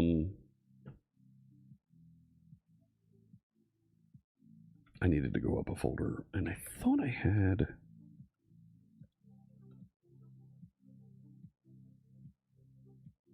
a shopping list in here, and I don't see it. Yeah, I need to put some of that together. Let's go back over here and see what this decided and figured out here. Created 32 tests. Okay. Fixed the SSR dispose bug. Created static link for SSR smart disposal logic. Page style sheet registry design. All right, so still has the old dispose pattern for interactive mode. The full solution, a JavaScript registry that tracks the active stylesheet components for ref counting. Adopts static link tags from server-side rendering on hydration. Cleans up orphan CSS after navigation settles. Layout CSS persists naturally because the layout component never disposes. Okay. Do you hear that? No, what? That is the sound of inevitability. The sound of your code failing. That's right. How do I connect the displays that are standard connection? Yes, off the GPIO. That's right. Yep. No, not USB. There's multi-connector blocks that I'm going to use that'll allow me to route. There's, what is it, 22 or 24 pins on the GPIO. So the main display comes off of there's a main ribbon display on the Raspberry Pi. So that one taken care of. The e-ink, the 2 LED displays and the LCD, so those 4 displays come off of various GPIO pins. So, and they do, yeah, they do have embedded processing for presenting some of that content. So, yep, not USB. So, the idea is leave the USB open for some of the other things. All right. This is going to town here, doing the implementation. If this lands right, it could be very handy.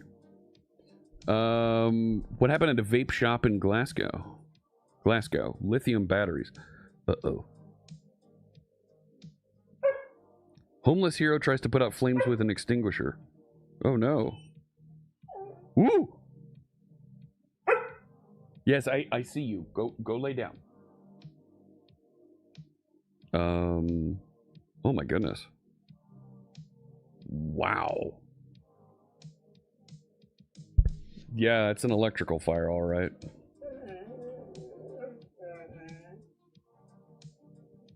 I want to see. It was in a vape shop. That's great. Hey, nice that you're trying to put it out, but good luck. Wow.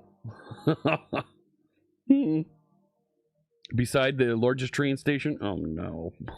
Oh no. That sound means Copilot's done. Implemented the style sheet registry pattern. Problem solved. 36 tests. Updated web forms migration skill. Nice. CSS style sheet. Okay. I'm intrigued. Comma. Do we have documentation added for this as well as samples in our After Blazor sample website? I forget the name of the folder. After Blazor. Like, always got to make sure. Documentation and that. It got much worse. No.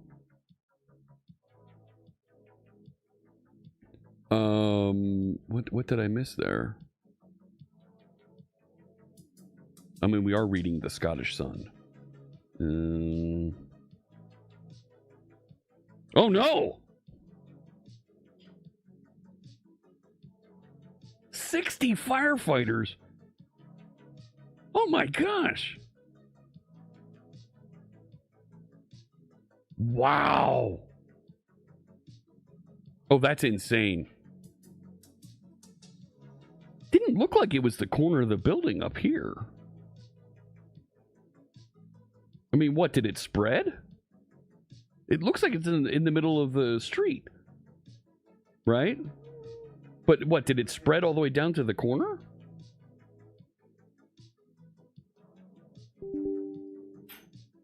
Yeah, look, there's a... Hey, right next to Subway. Man, you got your sandwich toasted there for you.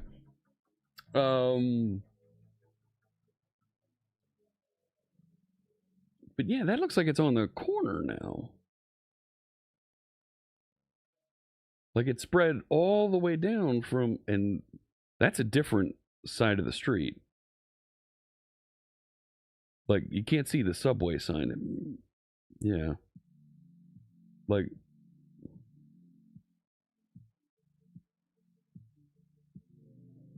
Yeah, that's a... Are these the same? I don't think these are the same. There's no dome on top of it. Thanks, Dairy Queen. Yes. There's no dome on top of it unless it's over here on to the right. And the Subway and all that are down this way, because when they show that other angle with these columns here, that's a different street. So I don't know if these are the same. To the right of Paddy Power is the corner. Okay. So the dome and all of that is over here on this side. over here off the photo. Okay. Oh my gosh, that's awful. Oh, that's awful. Spraying lithium batteries with water is like just spreading fire. Yeah. it was a vape shop. So, yeah, just a few. Writing documentation, creating a sample page. Hey, that's great. Done. We've got our documentation page. Waiting for the sample page. I'm Banana. Daddy's live streaming right now. You need to go lay down. We'll go out at lunchtime. Okay? The dog. I got a dog named Banana. Not Indiana, Banana. The banana stream too? Yeah. Yeah. Be careful, we'll put a camera on you and we'll have the banana cam. That doesn't sound right. That doesn't sound right. Banana cam would show up on Fritz's OnlyFans.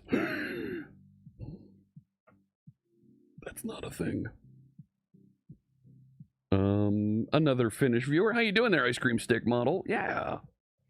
All right. Right, zoom in on Europe a little bit. So we can see all our friends up there.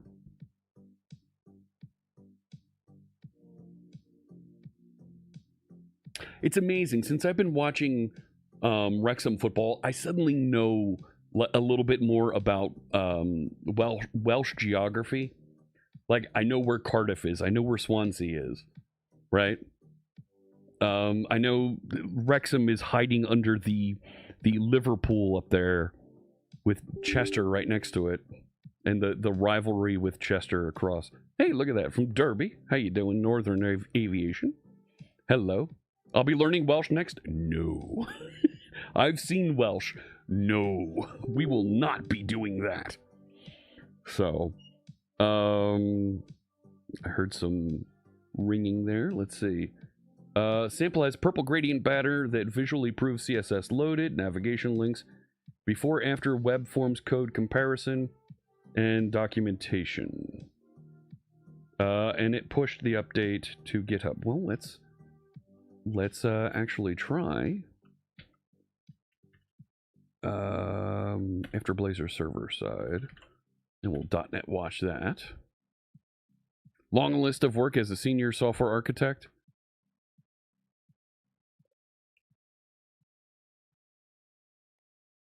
Here we go. Oh man, I knocked over my pile of poker chips.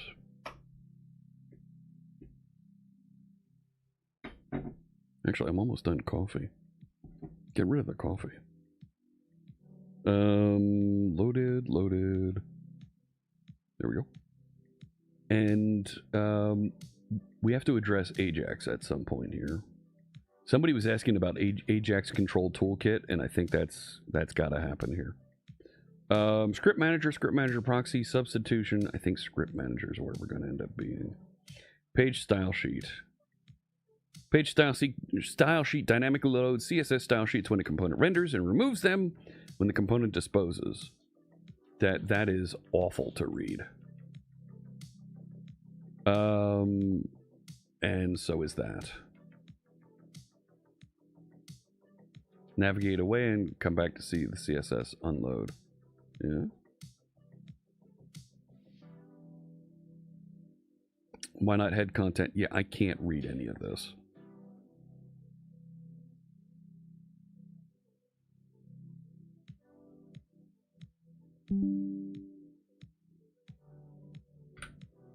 I appreciate the effort on the sample page, but the contrast for the CSS samples is impossible for me to read. Take a look at this screenshot.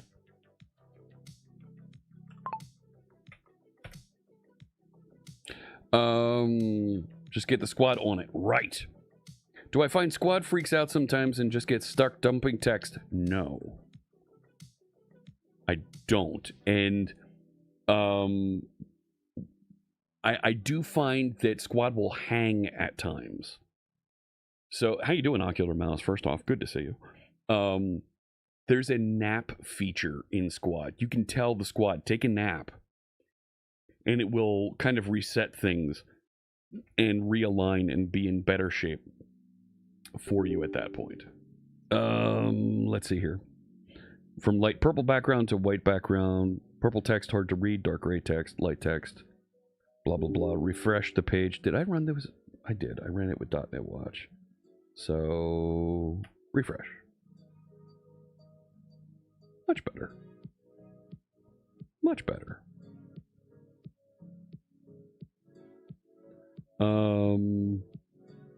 Cool.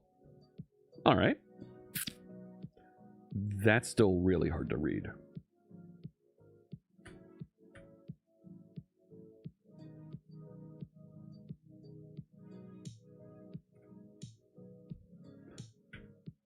The CSS loaded banner up at the top, the highlighted text in it is very hard to read.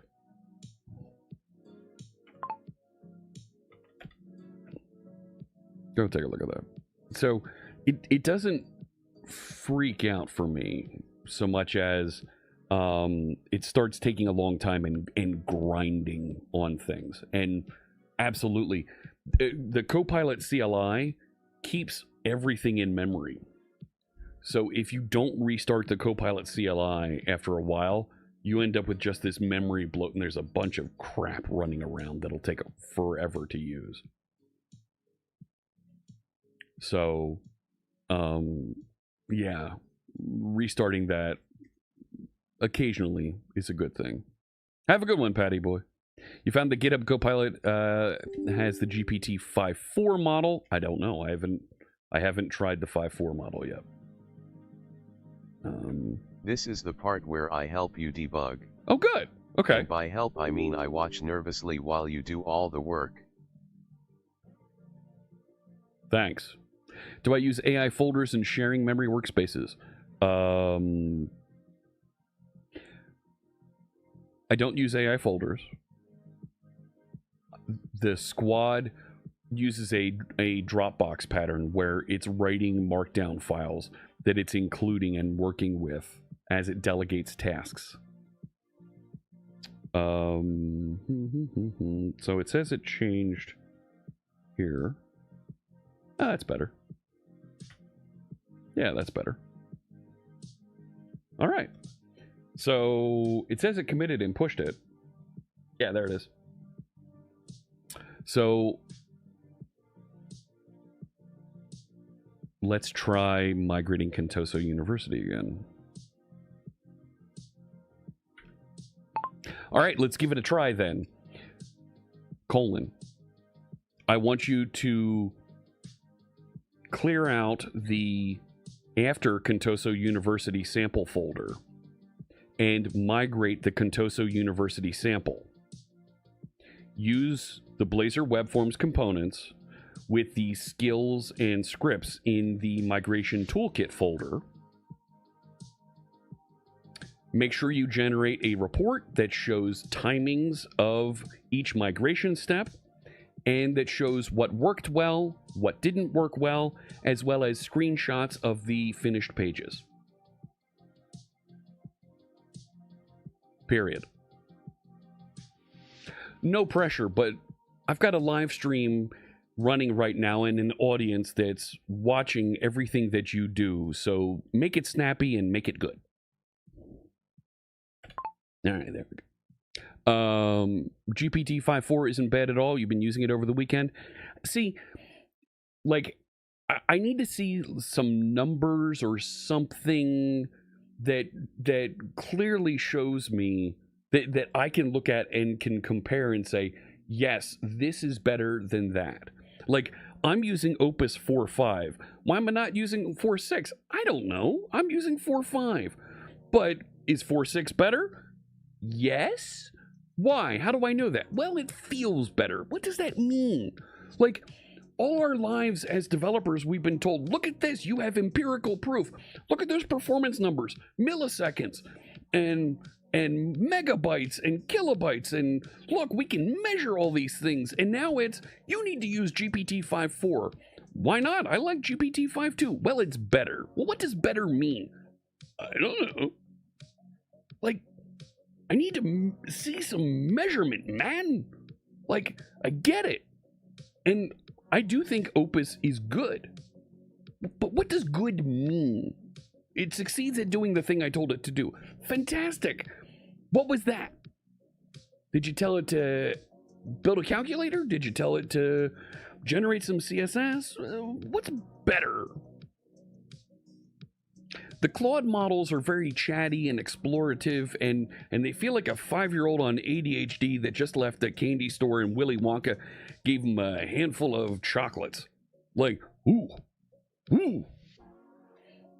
GPT is like laser focused on something like in bad guy in a science fiction movie that's laser focused on, this is what I'm going to do, like Thanos in the Infinity War movie.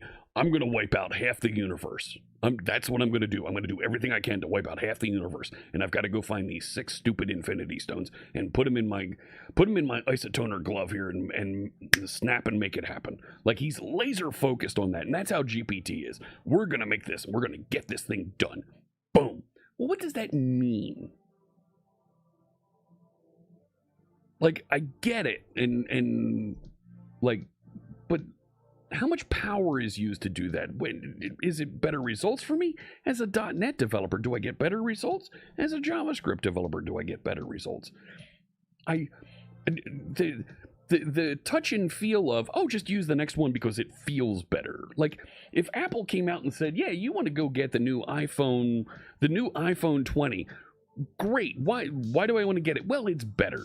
Well, what does that mean? Is it a bigger screen? Well, no. Is it a bigger battery? Is it a longer lasting battery? Well, no. Okay, well, why do I want to get it? It's another $1,500 for me to get that. Well, it's better. Well, what does that mean? Right? So that's what I'm juggling here. Hey, Kenneth, good to see you in Costa Rica. Hello. Did it plot Costa Rica for us? It should have plotted Costa Rica for you. Yeah. There we go. Look at that. There's Kenneth right there on the map. Mentioning, so cool. I don't believe that benchmarks are a good guide anymore. I totally agree. And I'm almost tempted to write my own LLM benchmark for the types of things that I do, so that I can take that and run that in Copilot against model XYZ and be able to benchmark and get some sort of results that I can test. I don't know. Maybe that's a thing we can build here on stream. Like, how do we know that this is better? Better how? Right? Because I agree with Codebase Alpha that benchmarks aren't a good guide. Like, how fast did it take to build this standard thing? How accurate did it build that standard thing? And did that standard thing pass a set of acceptance tests? And what was the performance of that standard thing? So it used good modern practices. I don't know. Is there a thing like that? Are we stumbling onto something here, chat? New language model may know more better latest new programming language features. Yeah, totally. I agree with that. I'm going to go with the bog rat and just trust him. Trust me. It's better. It's more gooder. The newer LLMs know C# really well. I believe that. GPT-5.4's thinking traces are quite chatty and pretty quick. Oh, okay. Hey, Scott. Hello. I am not Charlie. Charlie is our chatbot that hangs out and knows how to quote some of our favorite sci-fi characters and just troll the snot out of us. The Way says for phones you have to skip a gen when getting a new one. I agree. So I'm on an iPhone 16. I didn't want to get the 17. I'll probably end up getting the 18, maybe the 19. _squiggly just resubscribed. For Smirking squiggly. There once was a squad made of AI, whose base always aimed for the 35 months. I've seen Fritz through the stunts, now the bots cheer my sub with a cry. Thank you so much. I appreciate the poem there. Smirking Squiggly, good to see you. We got to trust those tech bros. No, don't do that. You thought Charlie was a chatbot? It is, and it's doesn't know how to respond to you just yet. Completely trust you. Code with Sean dropping a pin on Sealand again. Yeah, I see what you did there. And the Thanos quote. Yep. So, here, I'll reset that and we can run the Thanos quote again.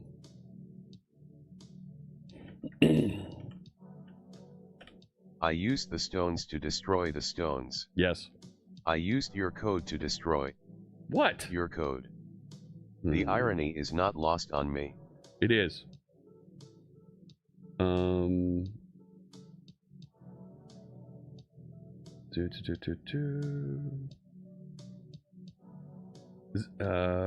we go. All right. There you go. Dropping a couple more. How you doing there? Did your hat show up on Sealand? Yes. You have to zoom in a little bit, but there you go. Yep. For Ritter Rasmus. So you can take a look around. The map is public.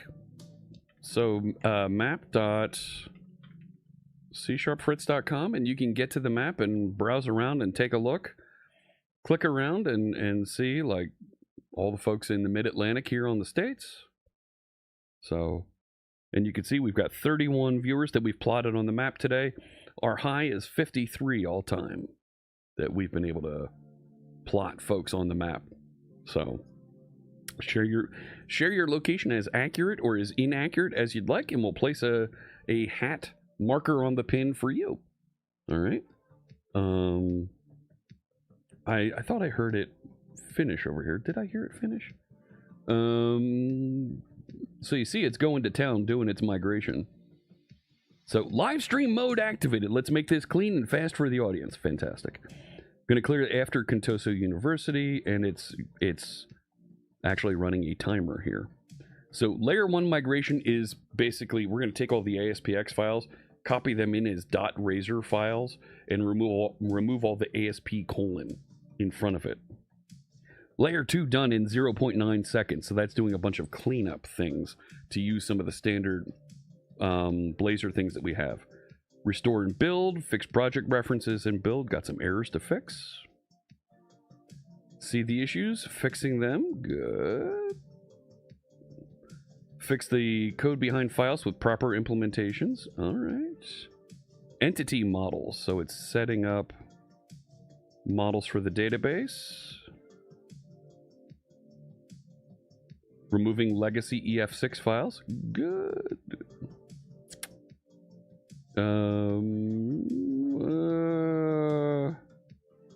No, you shouldn't be doing that. We're getting there. We're almost there. How's it going there? It's Litany. Hello. Lurking a bit today while looking at the Agent Skills plugin announcement.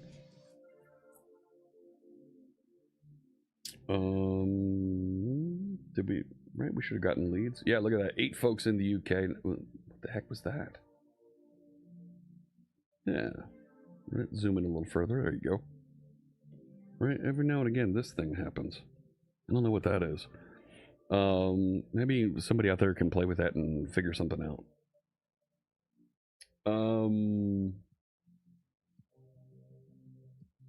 So this feels like...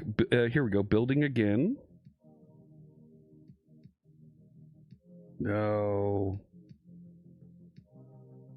You have a directive on that and it's not doing it.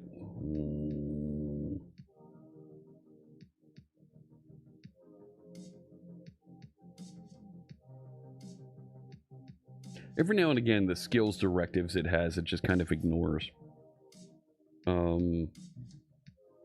Like, if I go in over here, up to this... So there's a set of skills here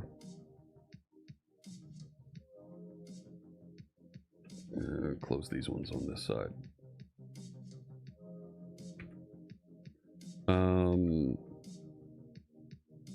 Oh, no, that's not going to work.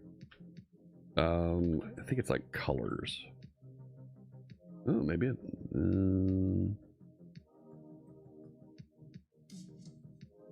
it's in one of these.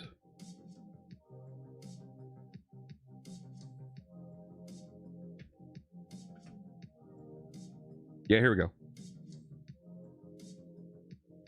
Always wrap color values. It's right there. It's like it...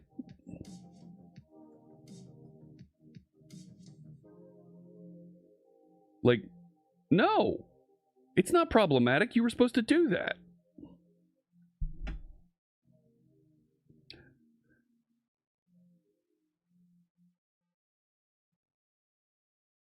See, and now it's doing a CSS class on this.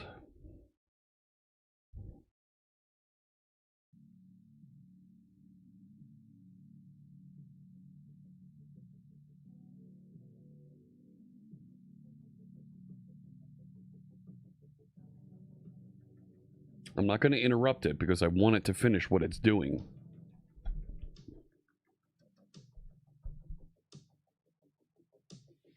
But it clearly did that wrong.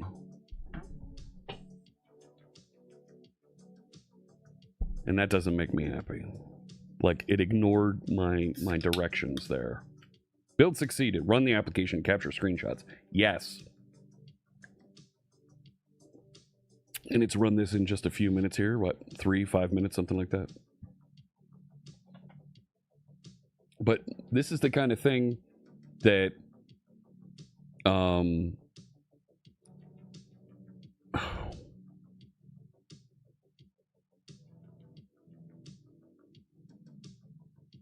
your screenshot here looks bad because it went to interactive render mode. We should never be in interactive render mode anymore.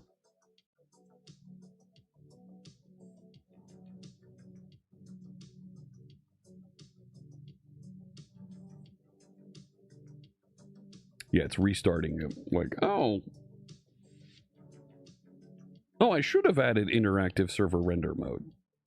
Well, it's looking better. Not great. Now it's clicking around and finding, oh. Like,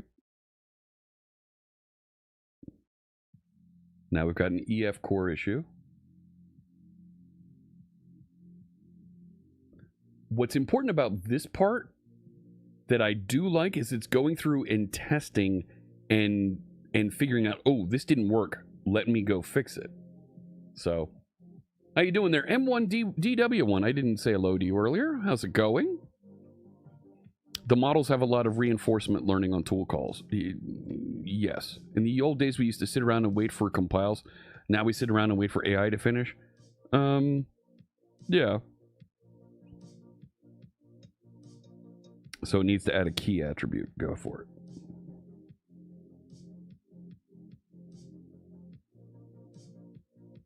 I have a directive in here that it's supposed to do. If it finds, so this has a database first model in the original project. I have a directive that says do the reverse engineer. Just run .NET EF, DB context generate. Just run that, and it won't. As much as I tell it to, it refuses.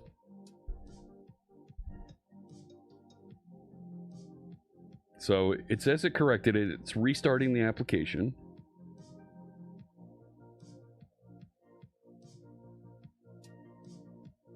See, now we're going to hit other issues. Yeah, database table name doesn't match. Right? Because it didn't do this generate and it tried to copy things over. Didn't work. Didn't work there, friend. So this part, the EF part here, this database part, I'm not as concerned about this.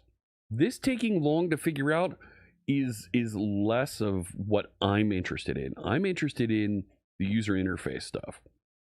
Quite frankly, we could just bring over and tell it, go ahead, you can use EF6 with Blazor.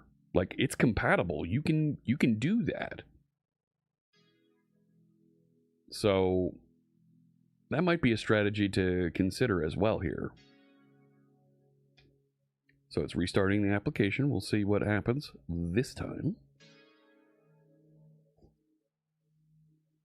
But the first piece is where it migrates the user interface. Works great. Now we hit another column issue. It doesn't know what enrollment date is. Column name is different. Like, why didn't you just migrate? Yeah.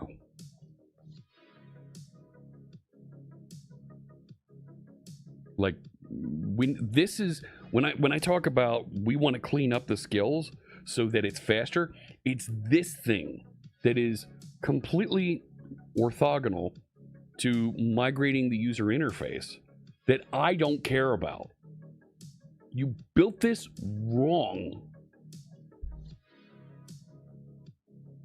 Just do it the way that we would normally do it. And there's the website. This is still unreadable in here. Like, that's a problem. I don't know what that problem is, but, and now we have the same thing again. Oh, enrollment date. It's not enrollment date. You gave it the wrong name. Yeah, we're going to end up yelling at dumb AI for a living. But this is all about training for us right now. Not training us humans, but training the AI to do a better job. Right? Because when this does work, even with it not working 100% accurately, because I have screenshots and I have acceptance tests that I've declared from the original app, right? I can point this and say, keep migrating till you get there. Hey, Jens. We got another Denmark pin there. There you go. Fantastic. Good to see you. Now you were saying last week Billund is where Lego is, right? Do I have that right?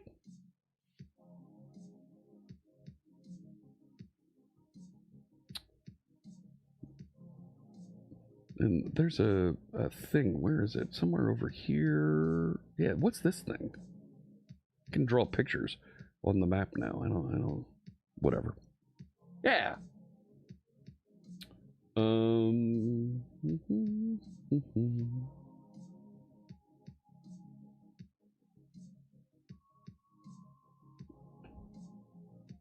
All right, so it's fixing student view model. Enrollment date doesn't exist on the students table. Is now working with the grid view. Is it? Yeah. It's not quite on the screen right, but yeah, it's there. Like, all right. Taking a screenshot. Good. Contrast Dev in Montreal. Right? Yeah, look at there you go. It's so much about eliminating repetitive dev work. Yes, you're totally right. Visitor count increasing. No. I did not authorize this. They appear to have found an entry point I cannot identify. Something is happening there. Logging. Understood. Okay. There's something going on with Charlie behind the scenes and stuff. You can take a look in our Discord and you can see some folks talking about this. There were things that were happening on the map in February, this glitching that's going on. There's a series of things happening behind the scenes and along the way here that feel a little ominous, or something's going on. Next time I'm in Scandinavia, I should treat myself to a visit to Denmark. I should. You're right. Colin Williams, hello, howdy to you. How's things? So 35 viewers on the map. I've got to run here. We're going to be ending stream in about a half an hour. But it's great to see so many folks sharing location and playing around with our map here today. Thank you so much for that. This feels like it's almost there. Yeah, here we go. All 5 pages captured with working CSS. Going to stop the app. Run the full acceptance tests. Okay. Sure. But it's got all my screenshots now. It's going to write the report. Yeah.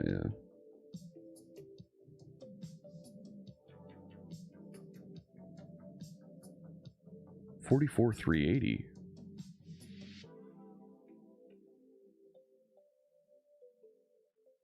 Okay, sure.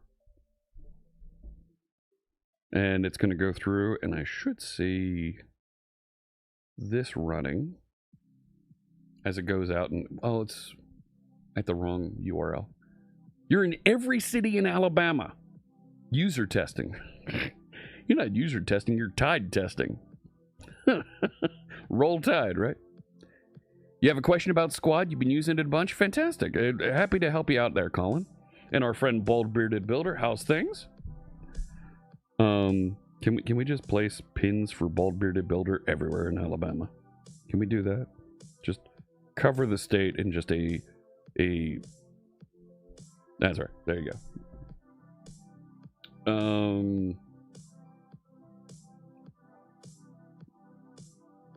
You're in Birmingham, Alabama? Come on. You could not live with your own failure in debugging. Yes, I can. Where did that bring you? Back to me.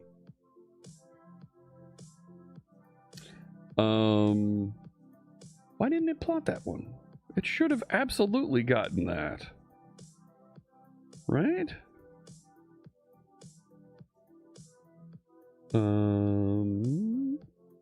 It didn't even try that one.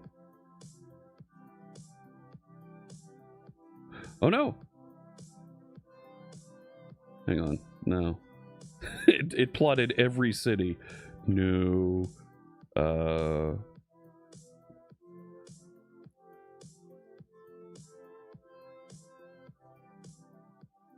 There it is. Sounds like inevitable mass unemployment due to general AI is a bit over the horizon. It is still a bit over the horizon.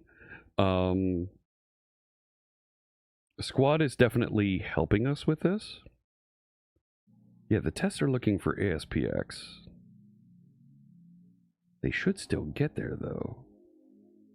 No! No! No!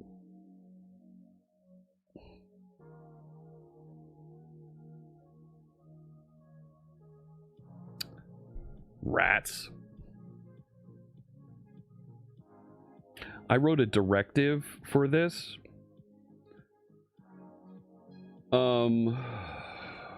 That should do a rewrite. Yeah, use your URL rewriting. It should have added this and just be there for it. Charlie's on the fritz. There's folks in Discord that are working on that. You can see what they're saying about it. It's kind of interesting, to be frank. What's the recommended workflow for a team of humans and Squad? One project? Was thinking maybe GitHub issue driven development. Yes. Use GitHub issues. Yes.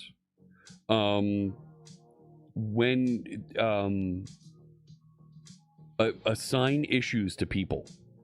It's important that you assign issues, otherwise the Squad will try to take it and work on it.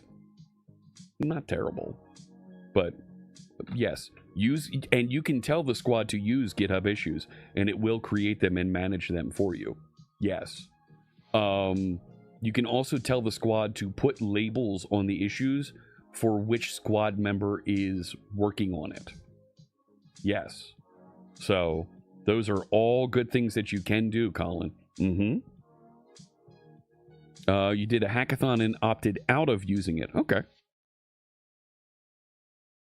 That's fine. But I feel like I need to tell it always add this. because right now it just went through and added those.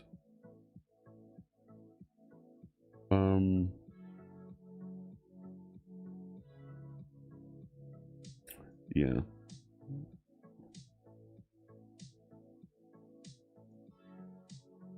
Oh, we're almost there, man.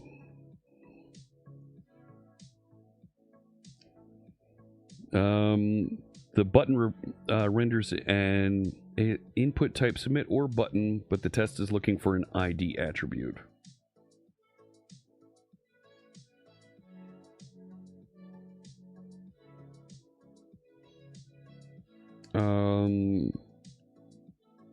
Test looks for, which means partial ID match. The button should render with ID if we set it. So it's finding some of these edges. Now, what becomes interesting that we can do after this is done is I'm going to tell it, right? We'll look at the report that it generates. I'm going to tell it, review the report, look at the places that the things that it didn't do well, write those improvements, and rerun the test, and do that 4 times and try to improve each time. Now, what I'm seeing here, this client ID issue, it should be generating and writing IDs automatically for everything. So that's a problem that it didn't. There's also up here, right, the whole ASPX thing.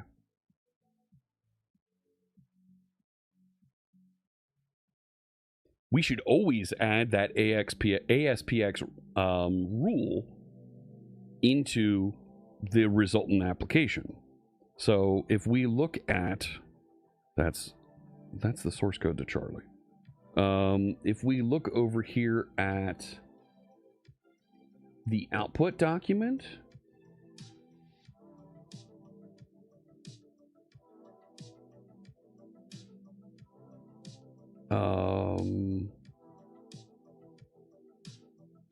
that's fine. Add session, like, okay. But it can add a URL rewriting rule in here, and it will just take care of all those things. So, no, I didn't ring Bograt. How are you? Like, that should be just, I think, for a migration project, it should just always be added. 37 of 40 test passing, and it was working on some of these things. 2 minor failures. That's fine. Clear button doesn't clear the form.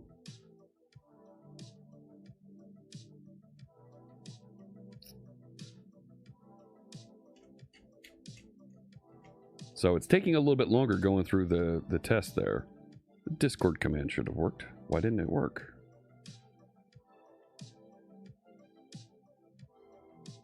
That should totally work. What are you doing here, Charlie?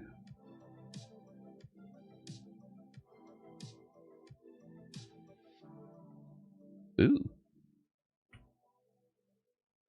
Yeah, Charlie crashed.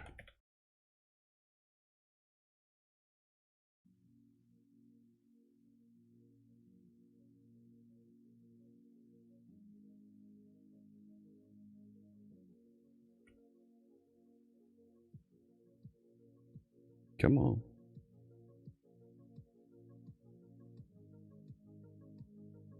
There we go.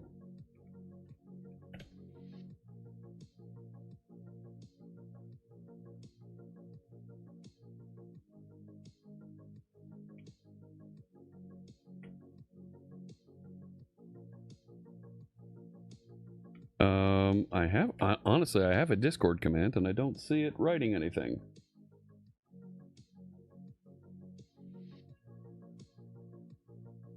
Hey, Nellian. Good to see you.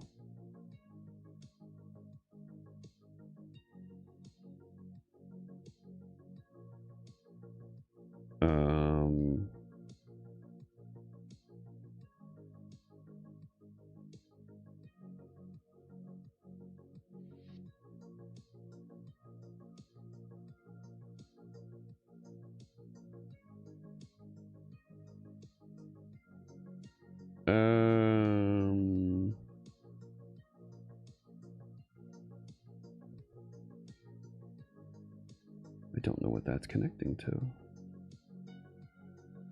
But the fact that it's not doing text commands.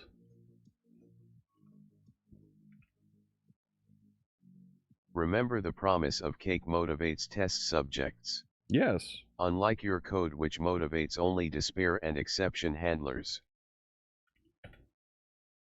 No, it's not doing the... Alright, I'm just going to take that as an issue.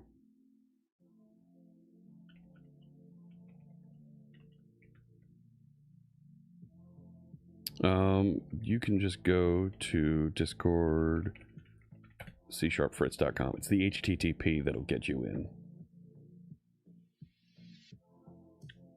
But, here comes the migration report. And then we'll be able to investigate and kick it off at doing more of these. And,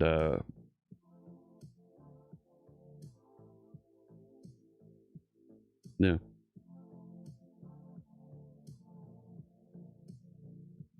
I tell you, Charlie's just a bundle of broken code.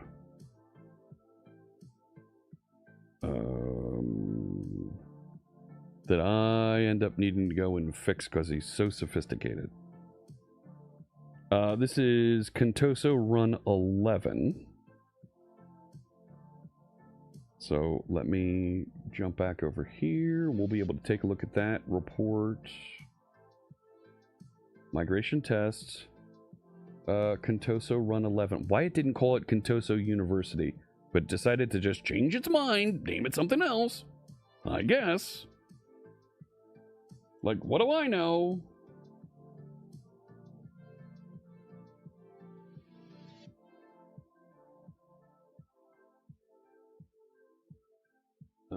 Let's see here.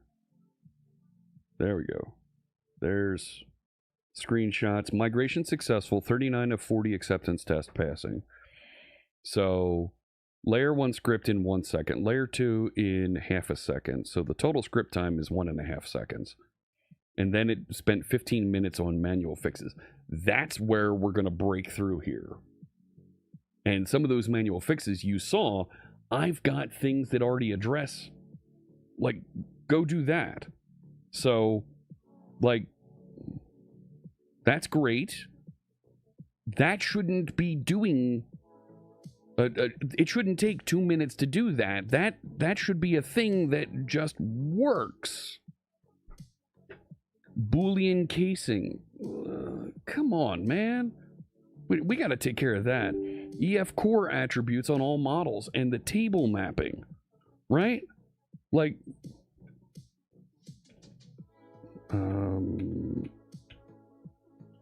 right? Like, those things shouldn't be a thing.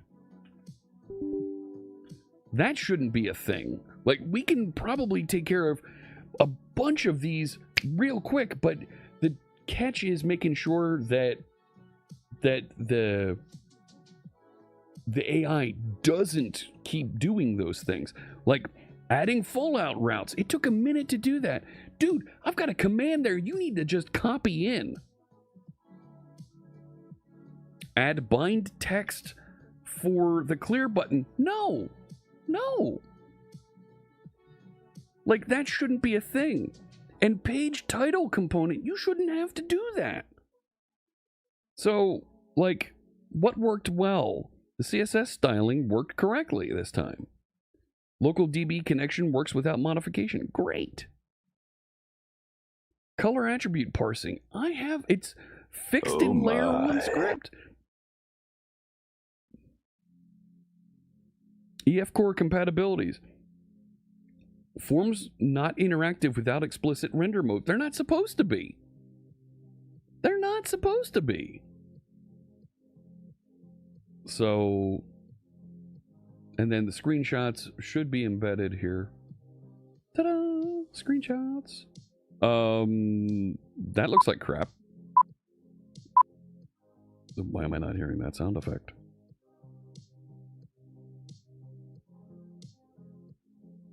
But go ahead. That's my daily bugle hat. It's a Spider-Man hat without being a Spider-Man hat. Daily Bugle hat confirmed. See? EF6 to EF Core automation. Like,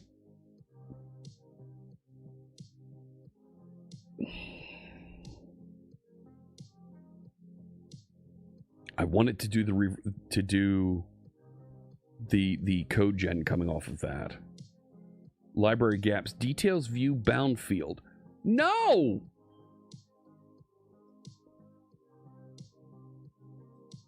This is where Jeff gets mad. Let's talk about your issues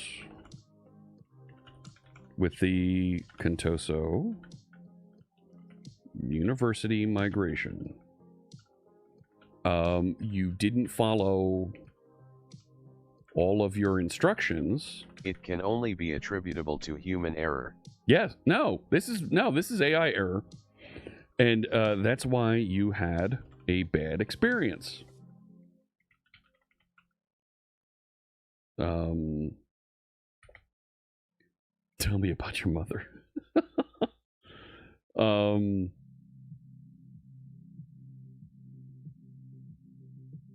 Where to go?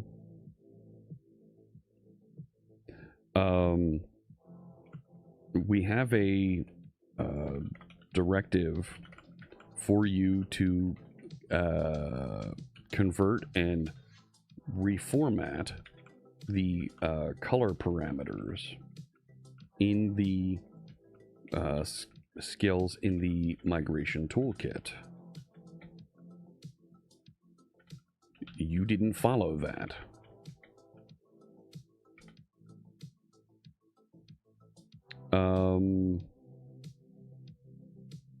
EF6, EF Core. EF6, EF Core incompatibilities.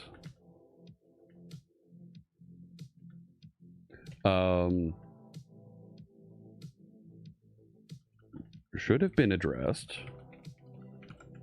if you had followed the directive to use EF database first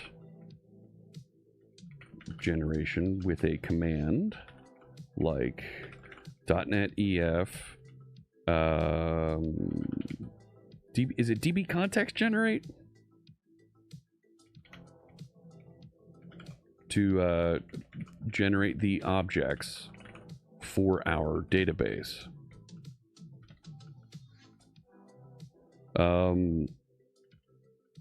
Blazor render mode should always be SSR.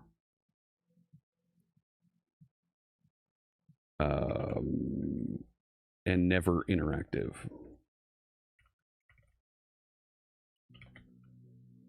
4. There is a URL rewrite rule in the skills that you should have used. You should have included in the migrated project.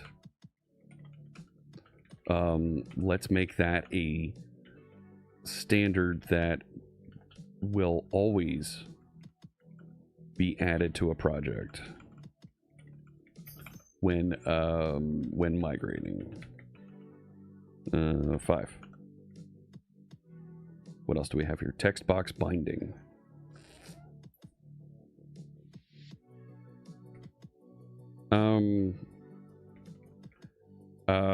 Give me some more insight into the text box binding issue. I think this should have been handled by a standard HTML reset button. Dork! Right, like color parameters. There's a directive, EF6, EF Core. Yeah, this is what I've said to it. So it's looking at what I told it to do here, and it's finding it also.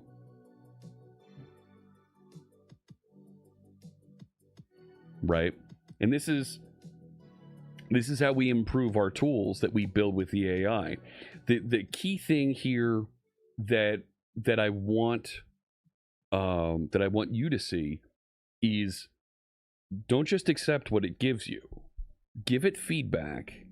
Tell it to improve itself.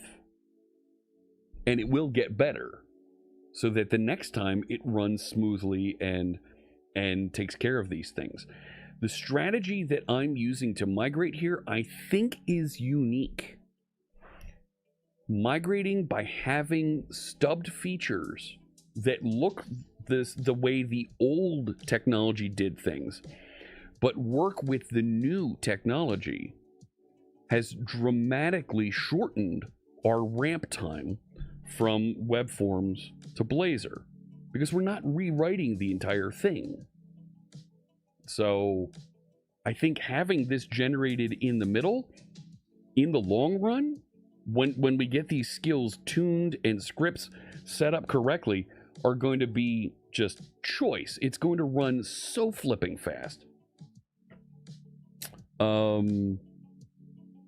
Checking for the EF database first. Like, I want to put that ASPX URL rewrite, I want to put that in the scripts, so that after it generates and builds the program CS, it injects that every time. So here's what it's going to do. Color attributes. I did follow this incorrectly. Says to use that syntax. The layer 1 scripts function should handle this. I still hit color errors.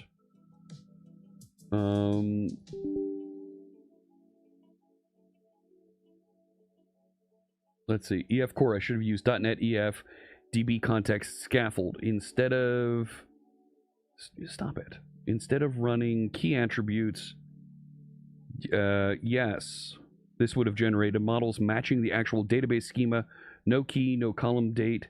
Guessing that's 8 minutes of manual work that was completely unnecessary. Right. Render mode should be SSR. The skill is very clear, default to SSR with per component interactive server. I added interactive server to every page. Remove at render mode from all pages. AppRaiser should not have render mode. Only add render mode to specific interactive components, not pages.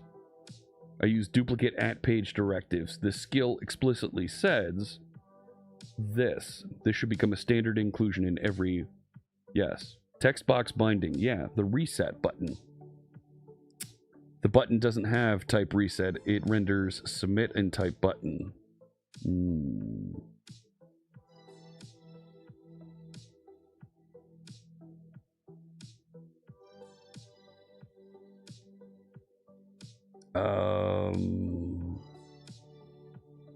I don't know.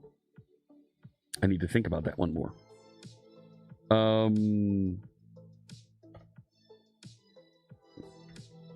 Let's update the migration standards skills to make some of these things a little bit clearer.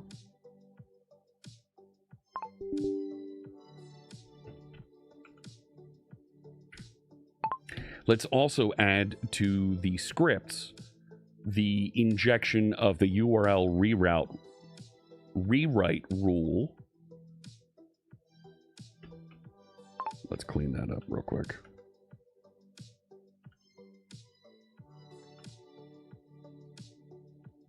What was the other thing? Yeah. And suggest a better solution so that we do get the input type reset output from our button so that it adheres to the old web forms technique. I forget exactly how we did a reset button with the old web forms controls. Reference the Microsoft Learn documentation to confirm a better way to do that. And now we're going to have it improve itself. I can set this up to automatically do this because I have it in the report writing out that section of what didn't work. And I can have it analyze and do that every time. So, Codebase Alpha asks, can squad agents update your Windows configuration? If you give it access to, yes. You get the squad to fix the audio setup after an update.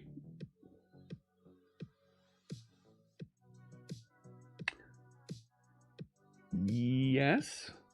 Yes. I could. There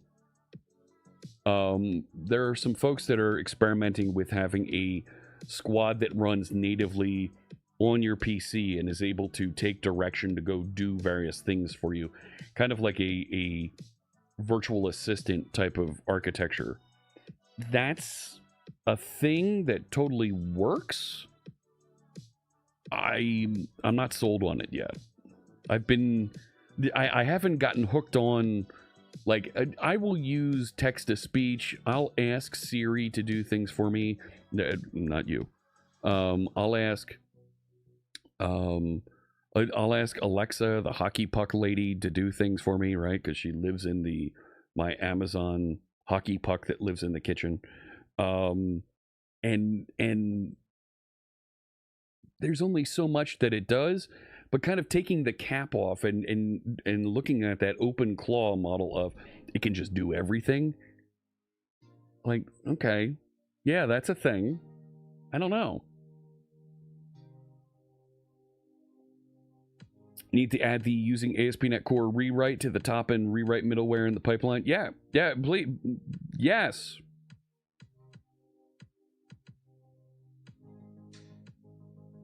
And it's going to push the changes now to GitHub. Database migration added mandatory guidance to scaffold for existing databases. URL rewrite. Layer 2 script now automatically injects URL rewrite middleware. Reset button guidance. Update the skill to reference the original web forms control.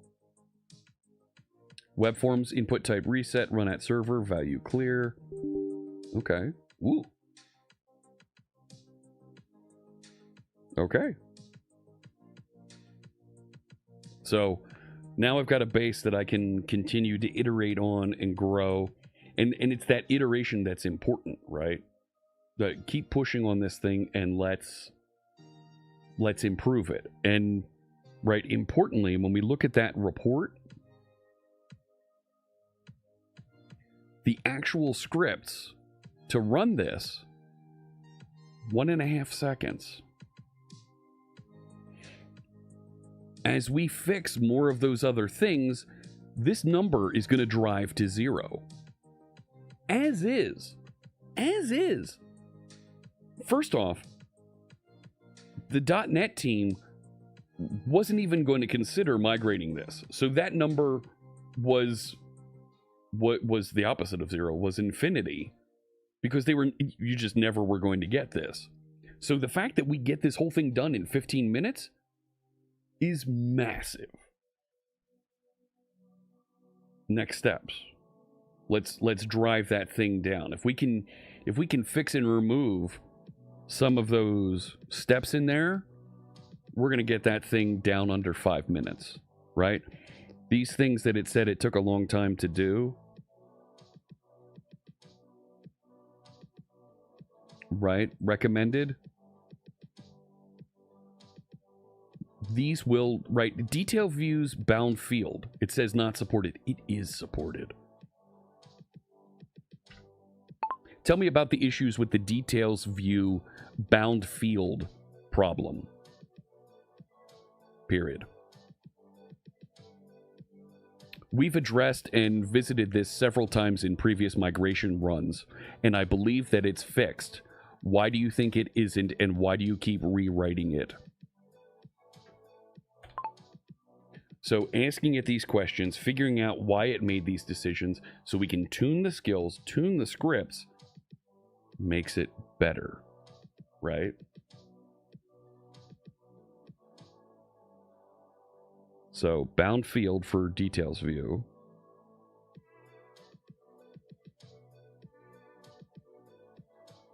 It's not being referenced in my migration script, so there's a PowerShell script that does the migration. There's details view, it's looking at it, checking out bound field. It's not a column collection. It's not a column collection. It's a field. It's a set of fields in there.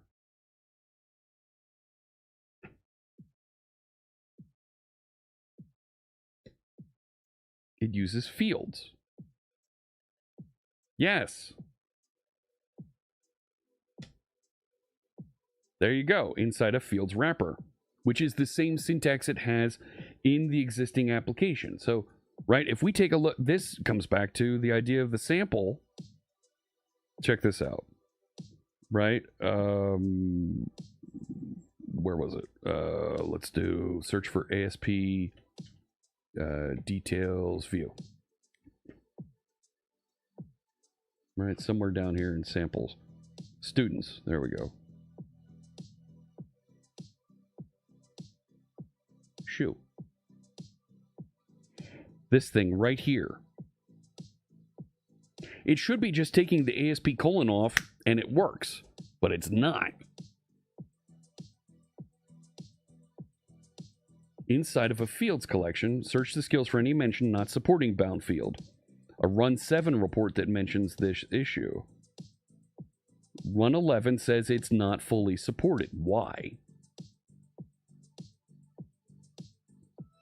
Bound field expects a cascading value named column collection.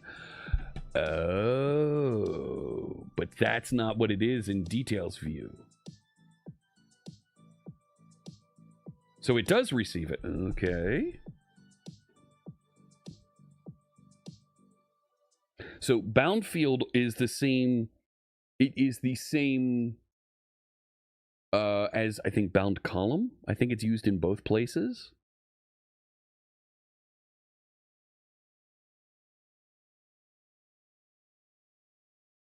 Like, this is another one. Fix this, and we should be able to just rename, and it works.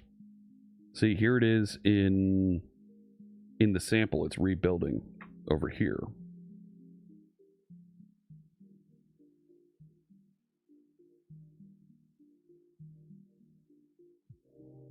So I'll let it run that test, and then I'll wrap up here.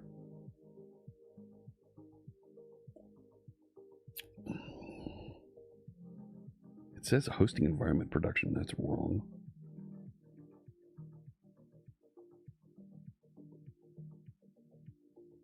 PowerShell escaping doubled all the quotes.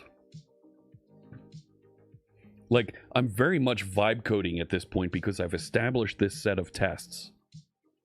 And the combination of vibe coding with established tests that I can verify the tests match my expectations gives me the assurance that I can do this type of looping and working. And even if I'm looping and doing this several times during the week to get it right. See, test passes now.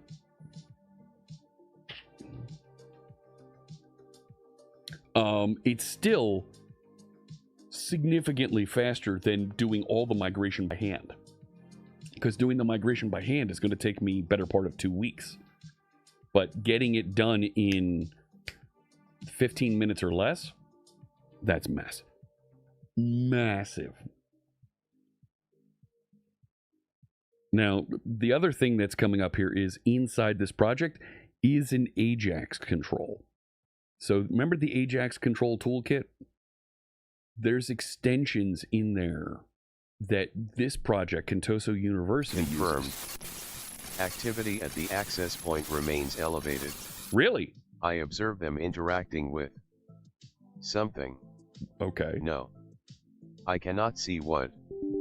The observation continues. It's observing something. There's some signals and traces going on. They're talking about that on the Discord. So let me see. Come on, tell me the Discord command is going to work this time. There it is. It actually did work. Tuki, how you doing there? Did I need to create another role for squads to mitigate friction or refine a role? I didn't have to create one. You can add as many different roles as you'd like. In several of our projects that work on and are around squad, we have squads that have 15, 20, 25 agents defined. Now, they don't all work at once. There's different agents that work on different things, and they only light up when we're working on a task. that is specific to their vector of expertise. But you can add as many roles as you would like and tune and tweak their specialties and their skill sets so that they can be really good at what you need. So Tuki, I have not explicitly created another role, but go for it. There you always it is never a bad thing to create additional roles. So thanks for the question. Who watches The Watcher? Don't know. I was watching The Watcher this morning, and for some reason it's repeating messages in chat, and I had to address that. So that was a thing. Let me see here. So what did it do? Remove the test file from the working directory. We're done with the investigation. Okay. So, update the migration skills to use details view and bound field instead of... Yes! Oh my gosh!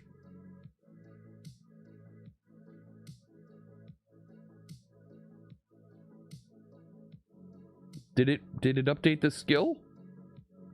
Did it? Corrected the false claim, added to bound field integration. Don't forget to update that skill in the migration toolkit so that it doesn't output HTML tables anymore and instead uses the full details view control. Should be component. I'm going to let this run in the background. I have a meeting coming up in just a few minutes, so I need to call it a day here. And whoop, not that one. Not that one. Not that one either. Back over here. Ah, there it is. Thank you so much for tuning in. It's been a pleasure writing code with you. We've been doing a bunch of great stuff with the Blazor Web Forms components, getting them ready.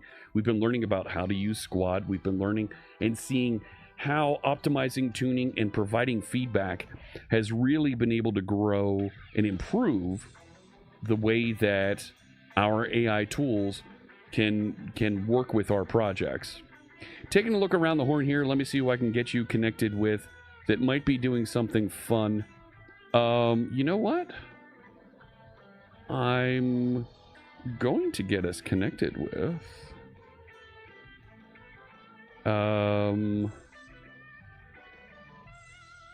Let's go to Ivers Myers, who's working on mobile development. I don't think we've rated Ivers before. And I've misspelled it, darn it.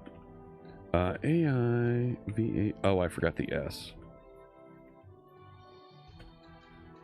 There we go. Thank you so much for tuning in. I'll be back on Thursday for more live coding. Keep an eye on the Discord. There's a link to it right there. There's stuff going on there with some of the strange things going on with Charlie that might be fun to check in and see if there's some puzzles and things in there that you can decode and help figure out what's going on behind the scenes on the stream with these glitches and things, all right? I'll see you on Thursday, but until then, have some fun with Ivers and have a great day, all right? I wish you good health and good coding. Take care.